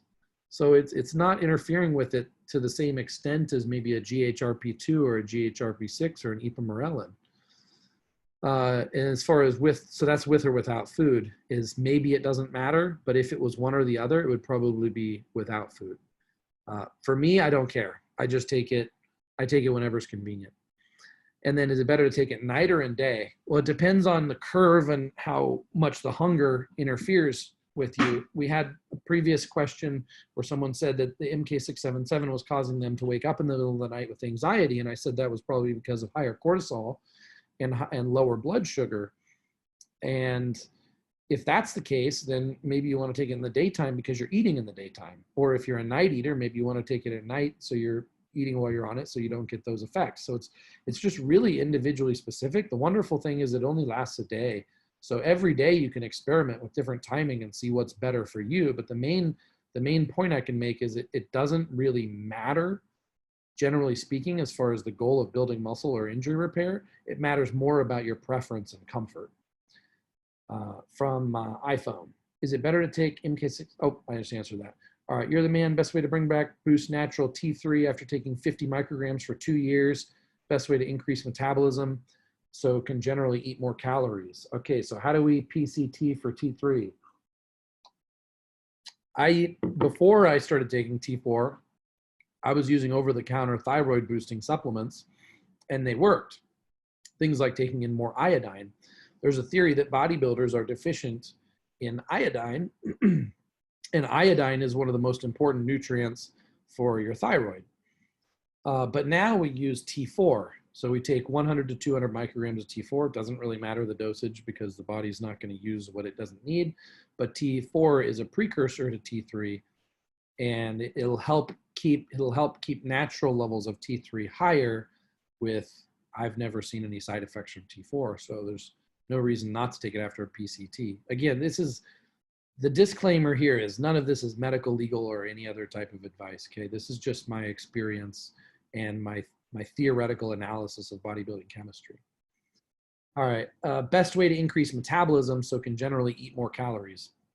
Well, increasing metabolism so can eat more calories. That's a different thing. So one would be, how do we increase metabolism so we can eat less calories and create more of a deficit without crashing our metabolism? That's usually the most common question for cutting. But you're talking more about like how to increase metabolism so we can eat more. Well, when we are on these blasting protocols, we want to increase the rate at which we can digest. So that's the digestive enzymes, the pepsin, protease enzymes, probiotics. Actually taking in fiber can help. Psyllium fiber, along with magnesium and vitamin C. Magnesium and vitamin C act like a natural laxative. If you take the more of it, the more it acts like a laxative. Speeds up digestion. You should be taking magnesium anyways. It's a mineral that most bodybuilders are deficient in, but it depends on your genetics on how likely you are to become deficient. My body gets rid of magnesium very quickly. I become deficient within 1 day of not supplementing with magnesium. I don't know how my ancestors survived, what they ate to get enough magnesium to perform at a high level. And then psyllium fiber flushes everything through.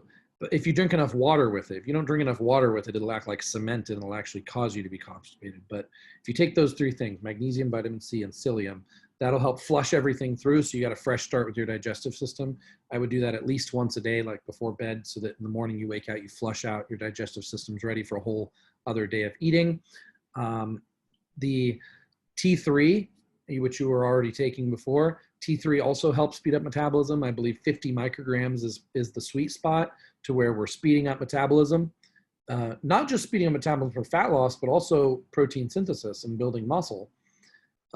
But taking more than that, then we can start going catabolic. And I don't think there's going to be a lot of diminishing returns coming in as far as how much protein you can synthesize into the muscle anyways. I think you've removed the the thyroid and metabolism as a limiting factor if you're supplementing with 50 micrograms of T3. All Day Shred is an enhanced supplement that I use to increase metabolism also. Generally, I'm thinking about it more for fat loss, but it could technically work for bulking as well. Keep fighting for freedom. Yes, we shall, Ian. That's so nice to be able to talk uncensored on here. MK677 says, or Joseph says, MK677, good idea or bad idea while cutting for a show? MK677 causes a trickle of growth hormone, which is the most effective way to use growth hormone for fat loss. So if we're doing bodybuilding blasting, yeah, we can just spike growth hormone a couple times a day. But if we're trying to do fat loss, you're really getting fat loss while the growth hormone is in your system. There's not a huge amount of afterburn of fat after the growth hormone's out of the system. So a trickle of growth hormone, a lower amount over a longer period of time, is more effective. So yes, MK677, the drawback and the potential risk is if it increases your hunger and causes you to eat cheat meals that are outside of your dieting strategy, then it could be counterproductive. On the other hand, it also blocks some of the ability of your body to store fat. So you eat a cheat meal and it would make it less likely to store fat. So I wouldn't take it if there's a risk of eating a cheat meal, but if I was going to eat a cheat meal, I might take it at the end of the cheat meal to block some of the fat being not absorbed, but synthesized or stored by using growth hormone to block the pathway. Jimster says, Rad 140 anger issues. Yes, I do get a shorter fuse on Rad 140. Nothing like Trenbolone, but it does increase my anxiety a little bit. And this is helpful because it gives that energy and motivation for the gym and that drive, but it could be a negative thing if we already have a temper and it's going to cause us to do something stupid or cause us to be stressed out.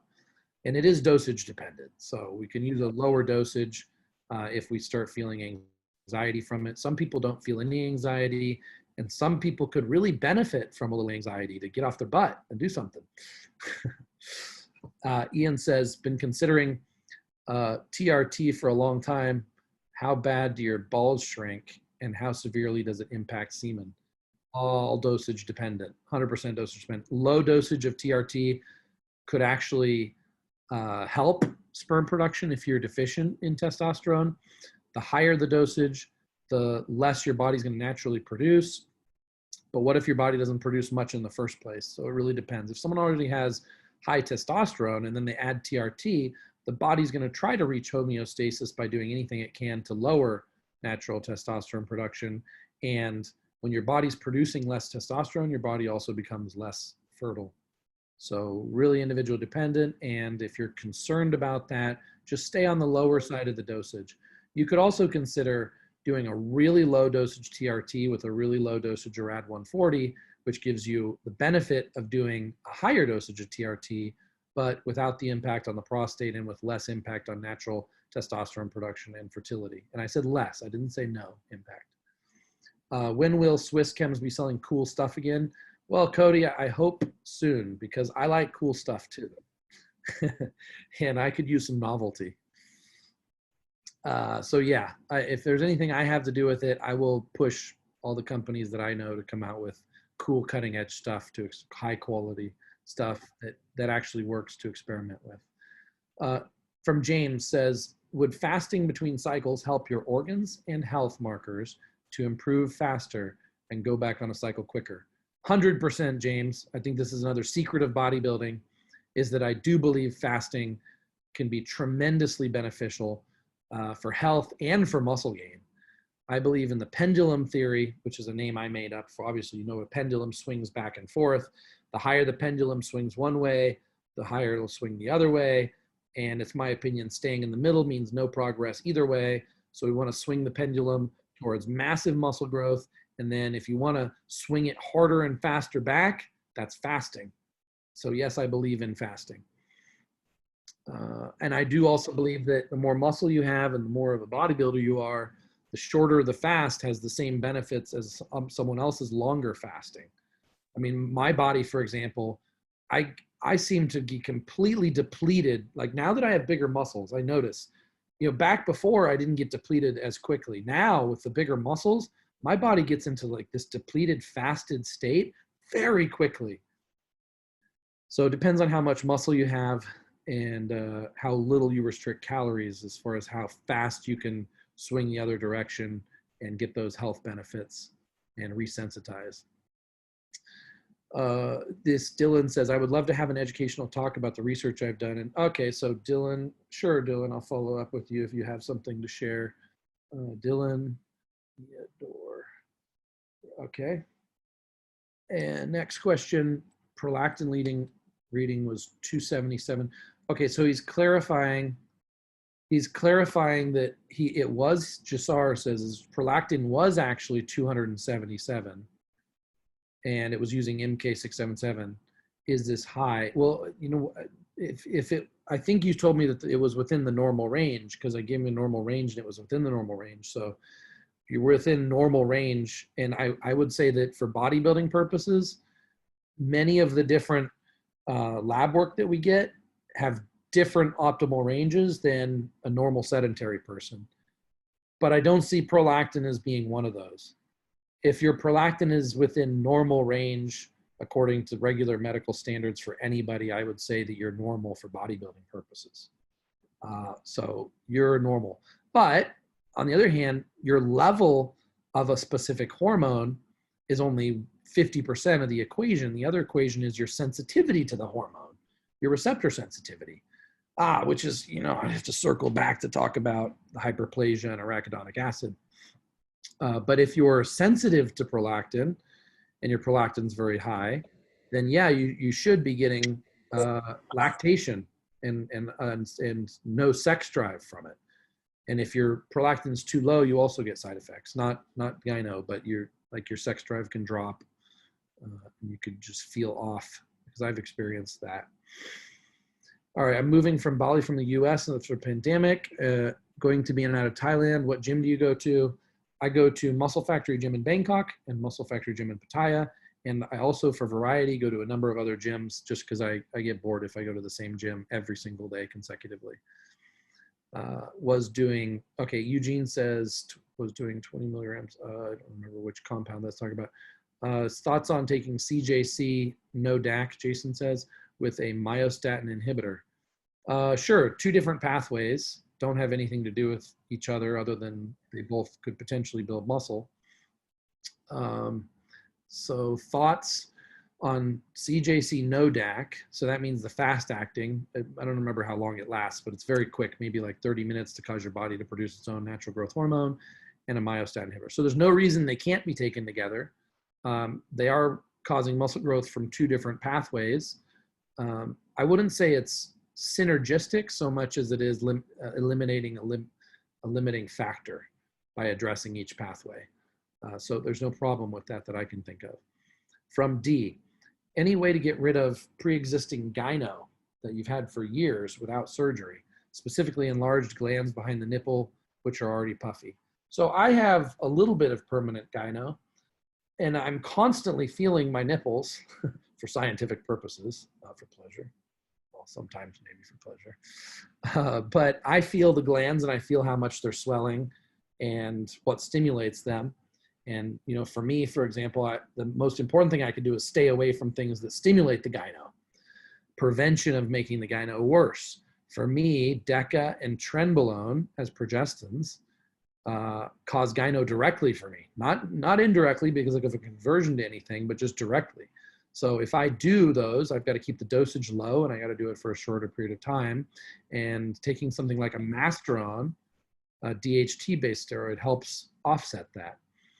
You could consider, because there's so many different causes of gyno, estrogen, progesterone, prolactin, low DHT levels. So just like the anabolic matrix, when you're attacking every pathway, you could try attacking every pathway and see if you can get rid of it without surgery.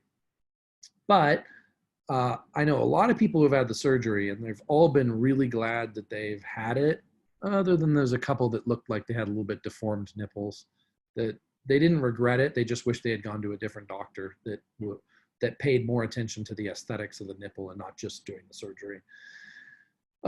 So if I were going to try to get rid of it without surgery and it was a last ditch effort, I'd be using Masterone. I'd do a quick blast of letrozole. I'd use Nolvadex, tamoxifen, and I would avoid Deca and Tren. I would try using cabergoline to get my prolactin down, and I would just, through those compounds, troubleshoot to see which pathway is causing the gyno and therefore helping get rid of it. You can always shrink gyno, but maybe not get rid of it completely. Unless you get the surgery, it'll always be, your nipples are always going to be more sensitive to it. For example, I never had any gyno problems, and then I started experimenting with increasing my testosterone dosage a long time ago. When I got up to 1,000 milligrams of testosterone, 1 gram per week with no AI, that's when the gyno started for the first time, and I quickly backed off and got rid of it. The second time I got gyno was when I did Ment. And ever since those 2 experiments, it's been very easy for me to get gyno in the future. But I always nip it in the bud, so it's never visible. No one could ever tell. I do lactate, but you could never see that I actually have gyno. I can just feel the little tiny bump behind the nipple, and I'm okay just maintaining it there. I just don't want it to get worse. I will eventually get the surgery. Cody says, what, if any, is EA's relationship to IA Superpharma? None. No relation. Shahadin Ali says, LGD only cycle, never done any anabolic cycle, what to expect? Yeah, LGD is awesome. One of my favorite SARMs for putting on muscle mass. I would expect just increased muscle mass, faster recovery, a little bit more strength. That's it. Yes, it's fine to take by itself. Because if we're sensitive to it and we haven't taken it before, we can start with a really low dosage and see how we react. And we can increase the dosage as we hit plateau. So we could start with something as low as 5 milligrams, do that for 10 days, see how we feel. If we're noticing good gains, keep continuing. If we notice a plateau, we can increase the dosage and so on. That's just taking the very cautious first time approach. Injectable SARMs, yes, I'm still looking for new sources of injectable SARMs. I'm sure they'll be back soon. James says, how much does yohimbine reduce hunger? Does it make you a little less hungry or a big difference? And can I take it with slim pills and cardarine on a fast? All right, last part of the question first. Can I take it with slim pills and a cardarine on a fast? Yes, absolutely. And that combination, whoa, that combination is a superpower right there for fat loss. Slim pills, cardarine, and yohimbine. Epic fat loss combination. If I do a fat loss matrix and I show the pathways, that is going to attack fat loss from 3 different pathways, all working synergistically. And does it make me less hungry? Yes. When I take yohimbine, it does decrease my hunger. It's nothing like a phentermine or a hardcore appetite suppressant, but it just, I'll put it this way, it makes me feel better fasting. Like, instead of feeling like blah and like weak and tired, I feel like I still have the same mental energy and drive as if I was eating. So yes, effective for that, but not as effective as an appetite suppressant as something like a phentermine. All right, Harush Krish says, can only Clen be carried out for fat loss and fasted cardio? What should be the dose? Clenbuterol, very effective. Also one of the more dangerous fat burning substances. Can also have performance enhancement increases, like increasing strength and the ability to contract a muscle. Especially helpful if we're dieting on a caloric deficit, but we still want to maintain strength. Like, clenbuterol in some ways acts almost like a steroid, but it's really hard on the heart. If there's any one drug that Coach Trevor regrets the most taking, it was clenbuterol. It gave him heart problems, permanent, that he has to deal with. So understand it's very powerful. Despite being so widely available, it's very powerful, but it's also very dangerous. If we're going to try to balance the risk versus reward and approach it safely, then we're going to take the lowest dosage possible, and we're going to take it in take it first thing in the morning because we don't want it to interfere with sleep, because that has a lot of negative impact on health when you can't sleep properly. And it does last about a full day in the system. So even if you take it in the morning, it's still going to interfere a little bit with sleep at night. I don't like it because I can feel my heart rate at night going, even at a low dose. I'm very sensitive to it. If I try to determine what dosage, well, first of all, if you're taking Clen from any kind of UGL, it's very hard to dose because it's in micrograms. So it takes very advanced machinery to be able to get it into a capsule or a tablet form in the correct dosage. If it's in a liquid form, it's actually easier to dose correctly by the laboratory. And 20 micrograms, I think, is a good starting point. Most people would say that's a really low dosage. Most people start at 40, but I notice you're very sensitive to it in the beginning. And my test is how my hand is stable. So see how my hand is very smooth. There's no shaky right now. If I take 20 micrograms, I probably won't notice any shaky, but I will start getting the benefits of Clen, and I can increase it over time as I build tolerance. And if I take 40 micrograms, my hand starts shaking like this at 40 micrograms. Then I know I've taken too much. Like now the risks are exceeding the benefits in my opinion. So I start with the lowest dosage of 20 micrograms. Now I have friends and bodybuilders who've taken up to 160 micrograms per day. So just so you know, like the dosage range is probably between 20 and 160 micrograms, depending on their sensitivity to it or whether they've built a tolerance to it. I just think salbutamol is a better alternative. Salbutamol is like the inhaler, like albuterol inhaler. And I actually like that form of salbutamol because then I can breathe better during the workout. So I keep an inhaler in my bag. I don't necessarily always use it because I forget, but it's a great stimulant because it's got a short enough half-life that I could take it before an evening workout to act sort of like caffeine, but with even better fat loss properties and better oxygenation and better breathing. So I like a salbutamol inhaler instead of Clen, or salbutamol tablets, 2 milligrams, or micrograms. Oh, no, milligrams. I think it's 2 milligrams. So you can take 2 2-milligram tablets in the morning. That's 4 milligrams, and maybe another 2 to 4 milligrams in the afternoon. And then it's out of the system before sleep because it's got a shorter half-life. And a lot of the side effects from clenbuterol come not with the dosage, I mean with the dosage also, but more with the accumulation of side effects over time because the body's not getting a break from it. The salbutamol, because of the shorter half-life, gives a break, so there's less side effects. Dylan says, is fat more anabolic than calories from whole foods? So you can convert all the calories to fat, but protein, and then use fat as it's being formed. Could you increase muscle mass faster? Oh man, I must be getting tired. That was hard to read. Oh, it's actually okay, privately. Okay, so guys, I see that sometimes you guys designate a question as privately, which means I probably shouldn't say your name if maybe you're trying to ask a question anonymously. Okay, so next time when it says privately, I won't say your name. I'll call you private.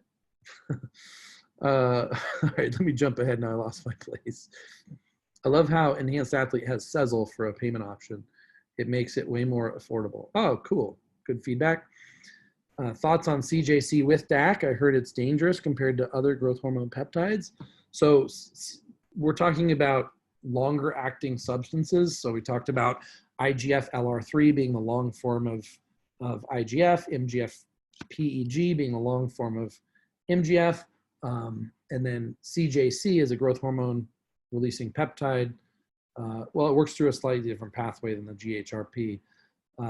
But the DAC version is the longer acting version because the CJC without DAC lasts something like 30 minutes. And with DAC, I don't know, it lasts days. I think it's like 4 days, 5 days. It's long acting. Is it dangerous? Well, I know a lot of people who take it and who don't have any noticeable side effects from it. But there's always a danger when you take hormones that are meant to be spiking and your body's supposed to get relief from it and subjecting yourself to it chronically all the time.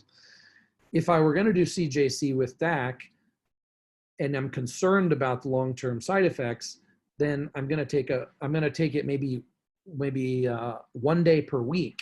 That way I'm on it for 4 or 5 days, but it's giving myself a few days rest afterwards so I get a break from it. I don't know of any specific major dangers of taking the with DAC. I can say that some people argue that growth hormone loses some of its benefit when you're on it chronically and you're not giving yourself breaks.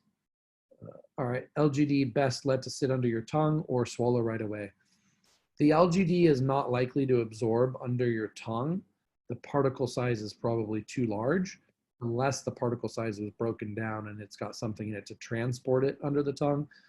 Under the tongue is and through the nose are 2 ways, or through the anus are 3 ways that there's thin membranes, even thinner than the regular part of the intestines that absorb things, that you can transport things into the body. So we have experimented with all of these different pathways, but there's no need because it's fully absorbable in the bloodstream. Yes, there's a question of how much is there absorbable, but we do notice that people even taking 5 milligrams notice benefits from it. So even at a low dosage, even if a small percentage was absorbed, it's still effective. I don't see if we're trying to have it hit faster under the tongue, and it was nano-sized so that it can penetrate more cells easier, then it makes sense. But just regular LGD as is, I think that's the best way to say it. Regular LGD that you're ever going to come across, you might as well just swallow it. There's things you can do to the LGD that would make a difference that if you put it sublingual or even snorted it. But you're not gonna come across that at this time. What can I do to lower heat during DMP cycle? I can't go higher than 200 every day. Most important thing is hydration. Your body can cool itself off if you're properly hydrated. The danger with DMP is becoming dehydrated. And for me, I notice I don't get as thirsty on DMP. Some people say it makes them more thirsty. And it's dangerous because if you don't have the thirst signal, or you don't realize you're dehydrated, you can actually get very dehydrated before you end up noticing it, and then it's hard to get rehydrated afterwards. So hydration, and then just choosing cooler environments, not putting yourself in a situation like, I don't want to be in DMP when I'm in a hot environment, ending up in a car with no air conditioning. Here in Thailand, I did a DMP cycle recently, just short, low dosage, and I would find so much relief by just stepping into a 7-Eleven. 7-Eleven here, they keep the air conditioning so cold. It's so good that you're walking down the street, sometimes you just want to walk in 7-Eleven to cool off. But as far as other chemistry you can take to keep body temperature down, no, because the whole point is you're burning calories from fat as heat. So you don't want to interfere with the process of burning more calories and creating more heat. You just want to deal with the after effects of the heat and not let heat get too high to where you're going to melt your organs or something. All right, Shahadeen says, which is a better cycle? TRT dosage for 12 weeks or LGD 10 to 20 milligrams for 12 weeks? Oh man, Shahadeen, it's really a matter of preference. They're both going to work. It depends on what you're talking as far as TRT dosage, but they're going to both work very similar. And when we're talking about low dosage of testosterone, you're probably not going to notice any side effects anyways. The benefits of the SARMs is you can go a little bit higher in the dosage with even less side effects. So 500 milligrams or more of testosterone is going to start having the potential for having side effects, whereas the LGD, we could take 30 milligrams per day to get even more muscle growth, at least through the androgen receptor pathway, not necessarily pathways outside the androgen receptor, with less side effects. So it's a matter of preference and it's a matter of dosage. I don't think it really makes that big of a difference whether you do the TRT or the low dose LGD without giving more facts about why it would matter, what's unique about your situation. Joseph says, does long-term TRT make sense for muscle growth and overall health? 3 to 35 years old with 500 test level. Yes, so if we increase our test, let's say from 500 to 1,000, we're gonna notice that we recover a little bit faster, we have a little bit more energy, muscle growth comes a little bit easier, fat loss comes a little bit easier. So it's pretty much across the board. You just become better. So as a 35-year-old, if you take your test from 500 to 1,000, you'll feel like you're 22 years old. So just remember what you felt like when you were 22 as far as recovery, energy, drive, ability to burn fat and build muscle. It's just going to set you back or put you back to that level, which is, yes, it's advantageous.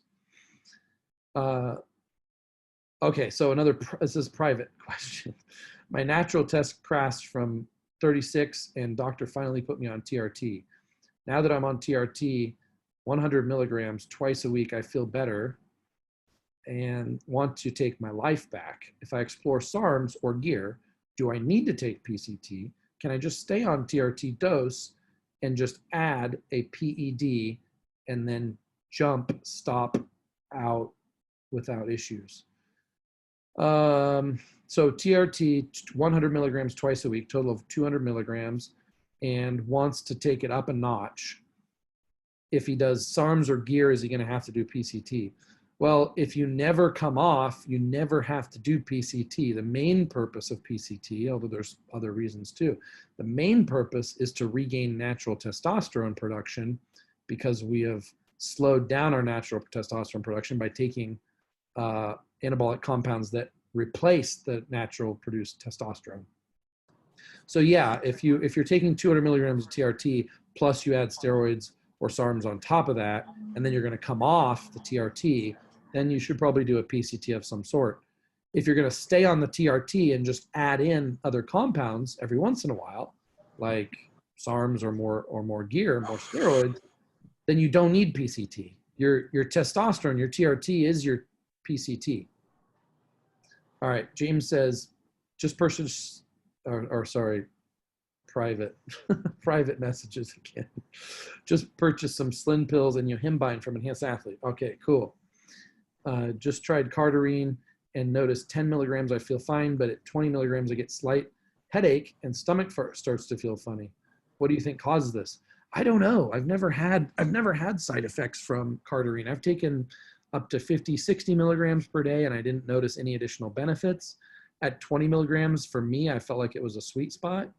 So I don't know what's going on with the side effects when you go from 10 to 20 milligrams. I don't think I've heard of other people getting side effects from 20 milligrams of Cardarine.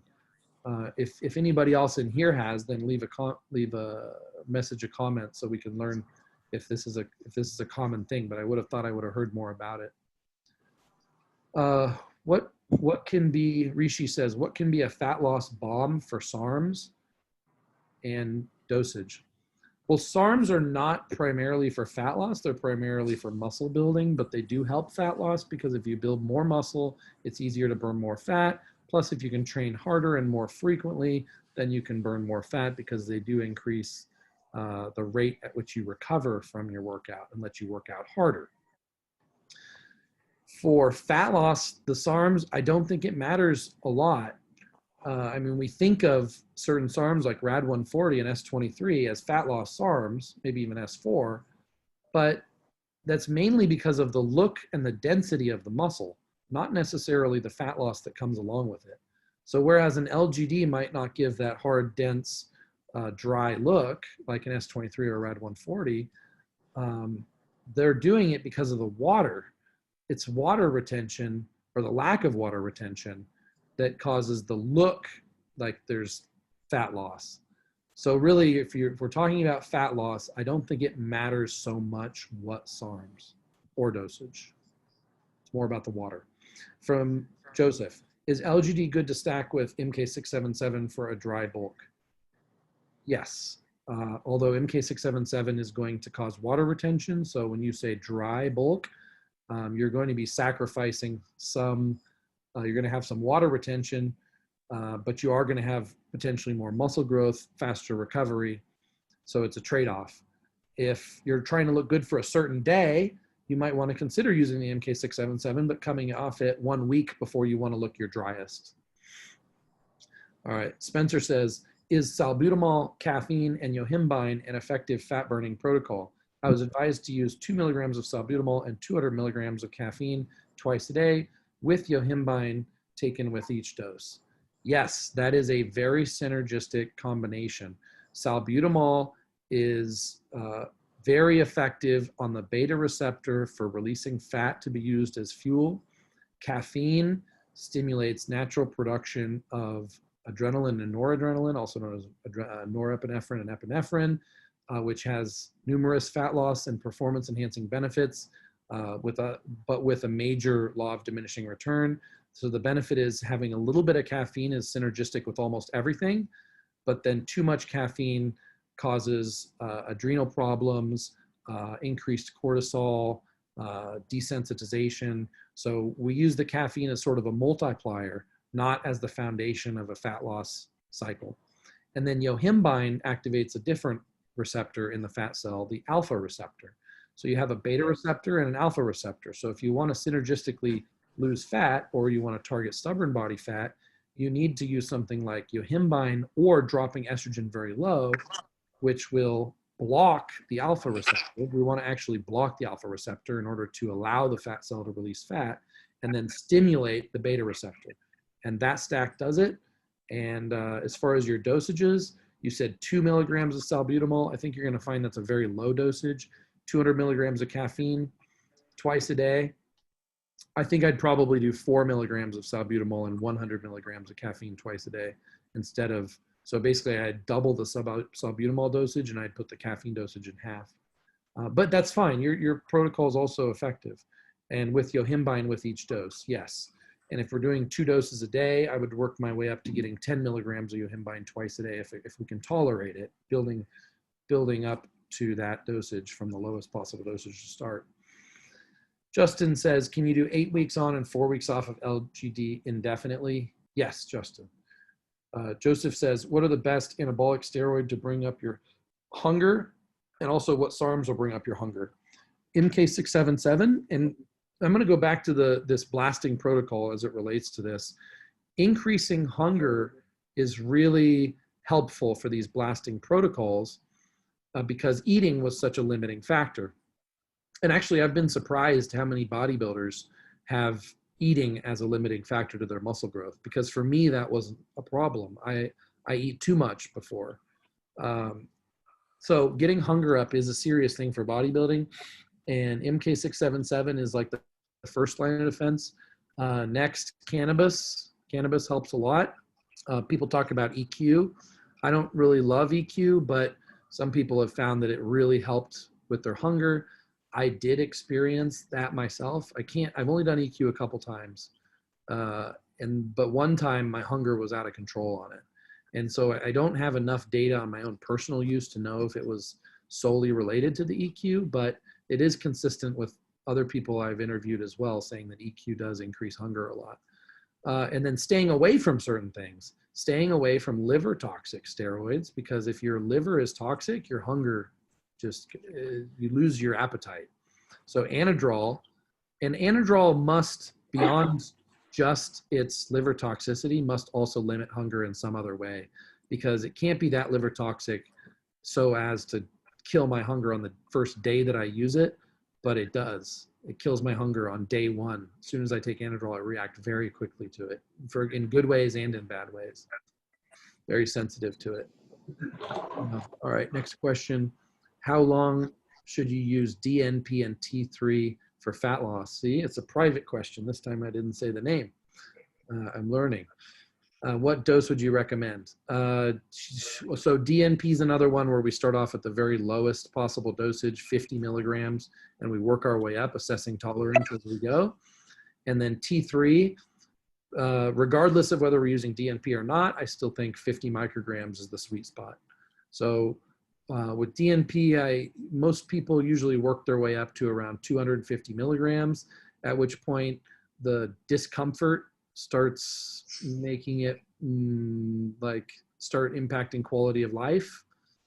And while we're on DNP, there's 2 sort of approaches. There's how I first met Coach Trevor, which was he would take 1,000 to 1,200 milligrams of DNP, and he would just lay in bed all day with the air conditioner on him, just drinking water all day. So that's one extreme way.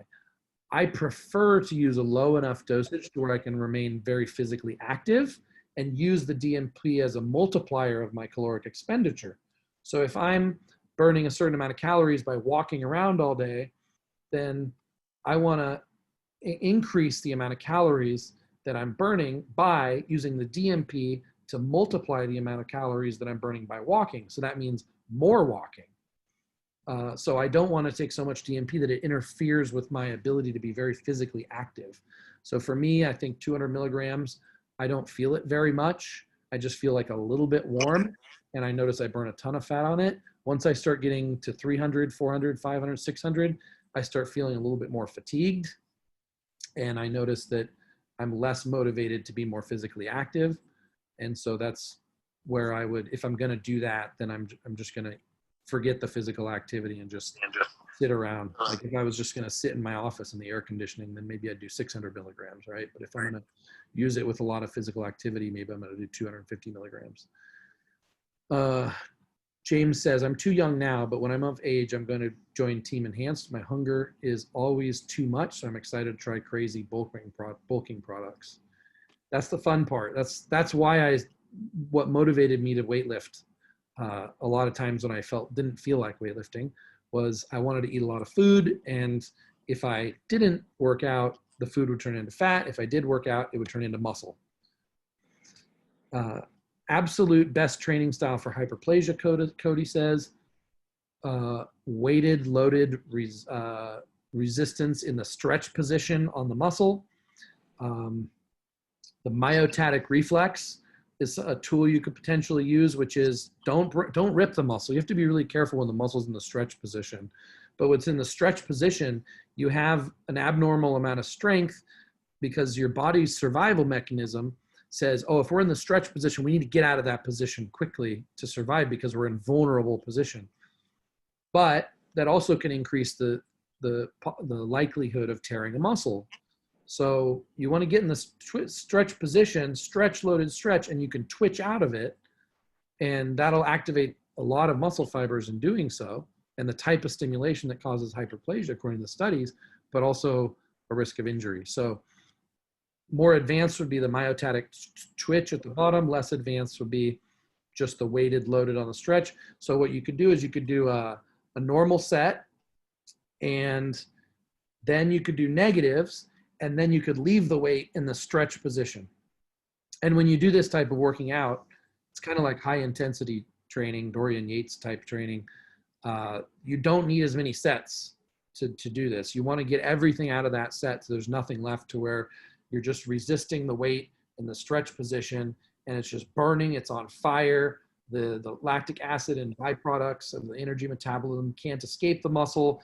The natural release of the MGF is trapped inside the muscle, not able to get to the bloodstream where it gets deactivated and pushing all the blood into the muscle, like volumizing the muscle, which could be done in a separate set also. So creating this mechanical stimulation and then increasing the blood flow by doing sets that increase the volumization of the muscle and the blood flow to the muscle, especially if we're using the chemistry, then the blood flow to the muscle becomes even more important. I think of it when I'm training like pushing the drugs into the muscle.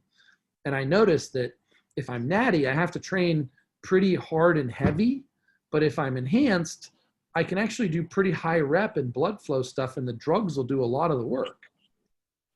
And I think that's also why it can be confusing for natty lifters to watch professional bodybuilders, and the way they lift sometimes is because they're lifting in a way that maximizes the chemistry. And it's a little bit different from a natty to someone who's enhanced. Again, if they're natty, probably progressive load with some intensity techniques like the weighted stretching at the end. If enhanced, the blood flow is even going to be even more important. And occlusion training, like I mentioned before, especially if we're at risk of putting too much load on our tendons, joints, and ligaments. Occlusion training, where we cut the circulation, can create that same stimulation in the muscle for growth without the same destruction to the joints, to the connective tissue. And then also, when you train, the mechano growth factor and other peptides that are responsible for hyperplasia and signaling muscle growth and sensitizing receptors you trap that inside the muscle for longer. That's my theory. I don't know that anybody's ever said that before. Which brings us to arachidonic acid, something I should have discussed earlier. This is, I think, a key to hyperplasia as well, is when we have MGF, and this is how I first came across arachidonic acid, I think. No, it was long before that, but this is how I first realized how beneficial it could be. When you train the muscle, you're causing the release of local growth factors. We can inject these local growth factors into every muscle. And I used to go on the peptide websites and see all these peptides, oh, I want to get that and inject it. And I'm like, oh my gosh, I don't want to inject 30 different muscles in my body every day, twice a day, because you could do that. I mean, you could, if you were extreme at this stuff, you could inject yourself 30 times twice per day. And I thought, what can we do to sensitize the receptors so that our own naturally produced local growth factors and other peptides and hormones can be more effective? And that's when I came across the pathway and mechanism of action of arachidonic acid. Arachidonic acid is stored in the muscle cell, and enhanced cells arachidonic acid, of course. And it's, I'm gonna grab the bottle just for fun here. Since it's here, I could have been grabbing all these supplements I talk about are all on my shelves. But there's arachidonic acid. That's stored inside the muscle, and when you lift, especially lift hard and with negatives, it's converted into prostaglandins, PGF alpha 2 or something like that, a specific prostaglandin that creates the domino effect, the cascade of muscle growth. And one of the ways it does that is by sensitizing the receptor in the muscle to the peptides, local growth factors, and even potentially the androgen receptors. So instead of taking more peptides, why don't we focus on sensitizing the receptors so less peptides become more effective, even to the point where our own natural produced peptides can have a greater anabolic effect as if we were injecting the peptides. So that was my way of getting around having to inject every muscle in my body. And it's effective and it works, and it's a plateau buster. Like one thing I think everybody can agree with is that arachidonic acid for most people helps break through a plateau. When people have their muscle growth has stopped, they take it and they seem to grow muscle again. And I think one of the reasons it does that is because at a certain point, our receptors, people say they're saturated, people say they've desensitized. There's so many different ways you can say it. It's so much more complicated than that. But the bottom line is if you can just sensitize the receptors, refresh the receptors, clean out the receptors, all of these terms that are not technically correct, but they do describe the theory, then a natty can benefit from it because they're naturally produces more effective. And for someone like me who's willing to take the drugs, I can take a lot less drugs and have them be more effective. And instead of coming off cycle, I could stay on cycle and just do things to resensitize my receptors rather than come off completely.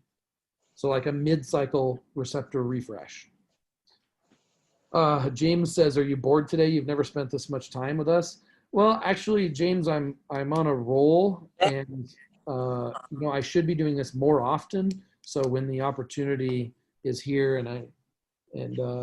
actually, I think part of the reason is Werewolf is in the other room, and like I'm enjoying my peace, like she's leaving me alone. This is great. I'd much rather spend time with you guys. I will go have sex with her, which is great. But then after that, I would prefer she just leave me alone and I can focus on this stuff. All right. Joseph said, is powder LGD SARMs good to use, or would the liquid orals be better? And how would the powder be used? It doesn't matter. It doesn't matter at all. Powder, liquid, I'd say the benefit of the liquid is you can choose your dosage more specifically. The benefit of the powder is it's probably going to last longer as far as shelf life. It's going to retain its potency for a longer period of time, probably. Just generally, when you suspend things in liquid, when they're subjected to liquid, humidity, sunlight, the shelf life is lower. But that's on a compound by compound basis. Next question. Hemen says, hi, Tony, test ananthate 350 milligrams a week, LGD and RAD and YK11. Won't LGD and the RAD fight for the same receptors on a 12-week cycle? Your thoughts? Ah, yes, receptor saturation. This is a real thing. the harder you train, the more carnitine you take, the more arachidonic acid you take, and other variables. The more receptors you'll have, the more sensitive the receptors are. So yes, you can become saturated with things on the androgen receptor, but you can do things to increase the amount of receptors. But this is one of the reasons why when we first start a cycle, we can start with a lower dosage and we can ramp the dosage up as we're creating more androgen receptors. And yes, if you take two compounds and one has a higher binding affinity than the other, then actually, let me put this really into context. So testosterone has a low binding affinity. A lot of these other steroids have a higher binding affinity. So if you take a huge amount of testosterone with a huge amount of some other steroid that has a higher binding affinity, then the receptors are going to become pretty saturated. The testosterone is not going to have anything to bind to. Your body's going to convert the testosterone to DHT and estrogen, which means more DHT and estrogen related side effects and less benefits of taking the testosterone. This is one of the reasons why I like using a lower dosage of testosterone and using a higher dosage of other compounds that have potentially less side effects, especially from the conversion to other compounds. So yes, but I don't think you're going to reach receptor saturation with the SARMs. I think actually what's more likely to happen is you're going to sort of max out the benefit of, if you go higher in the dosage, you're going to sort of max out the benefit of the androgen receptor pathway, at which time you should turn your focus to other pathways on the anabolic matrix. That's exactly what I'm talking about. Taking too much on one pathway, you become saturated, you become desensitized, the other pathways become limiting factors. But most people aren't going to do that on a low dosage of SARMs. 10 milligrams of LGD and 20 milligrams of RAD140, 5 to 10 milligrams of YK11, you are not saturating your receptors at that dosage. How do I know? Because I've had people do cycles like that and build a lot of muscle and it works great. I've had people take 4 times that dosage and build way more muscle. And SARMs don't work so much outside the androgen receptor. So, I mean, maybe to a small extent that we don't even know how or where they might do that, because we don't even understand fully all the things that steroids do outside the androgen receptor. But if we can get, if they don't work outside the androgen receptor, and by increasing the dosage we get more of an effect, then we know at the lower dosage we weren't saturating the receptor. Okay, guys, I'm gonna eat because Werewolf did make me, since I show all my food on the Instagram, that's what I'm eating, healthy bodybuilding food. I took a 5-day break from her. I went on a rampage in Bangkok and came back and invited her over to have a relationship talk. And reminder, you can go to eaic.is/PED, and then we'll post the videos on there, follow-ups on these protocols. And again, my current cycle, if you follow what I'm doing, is right now I'm just doing a low dosage of YK11 and RAD140 just to get a little bit of natural testosterone production back and get my fertility up. And then I'll be doing some of these blasts, just like we talked about, and documenting it. And I'm going to try to get this German guy at the gym to do the blast also, so I can document it for you guys so you can see. And you're welcome. Thank you all for your participation, your questions. Be swell and swole, friends of freedom, pioneers of human evolution. Sawadee Krap from Thailand.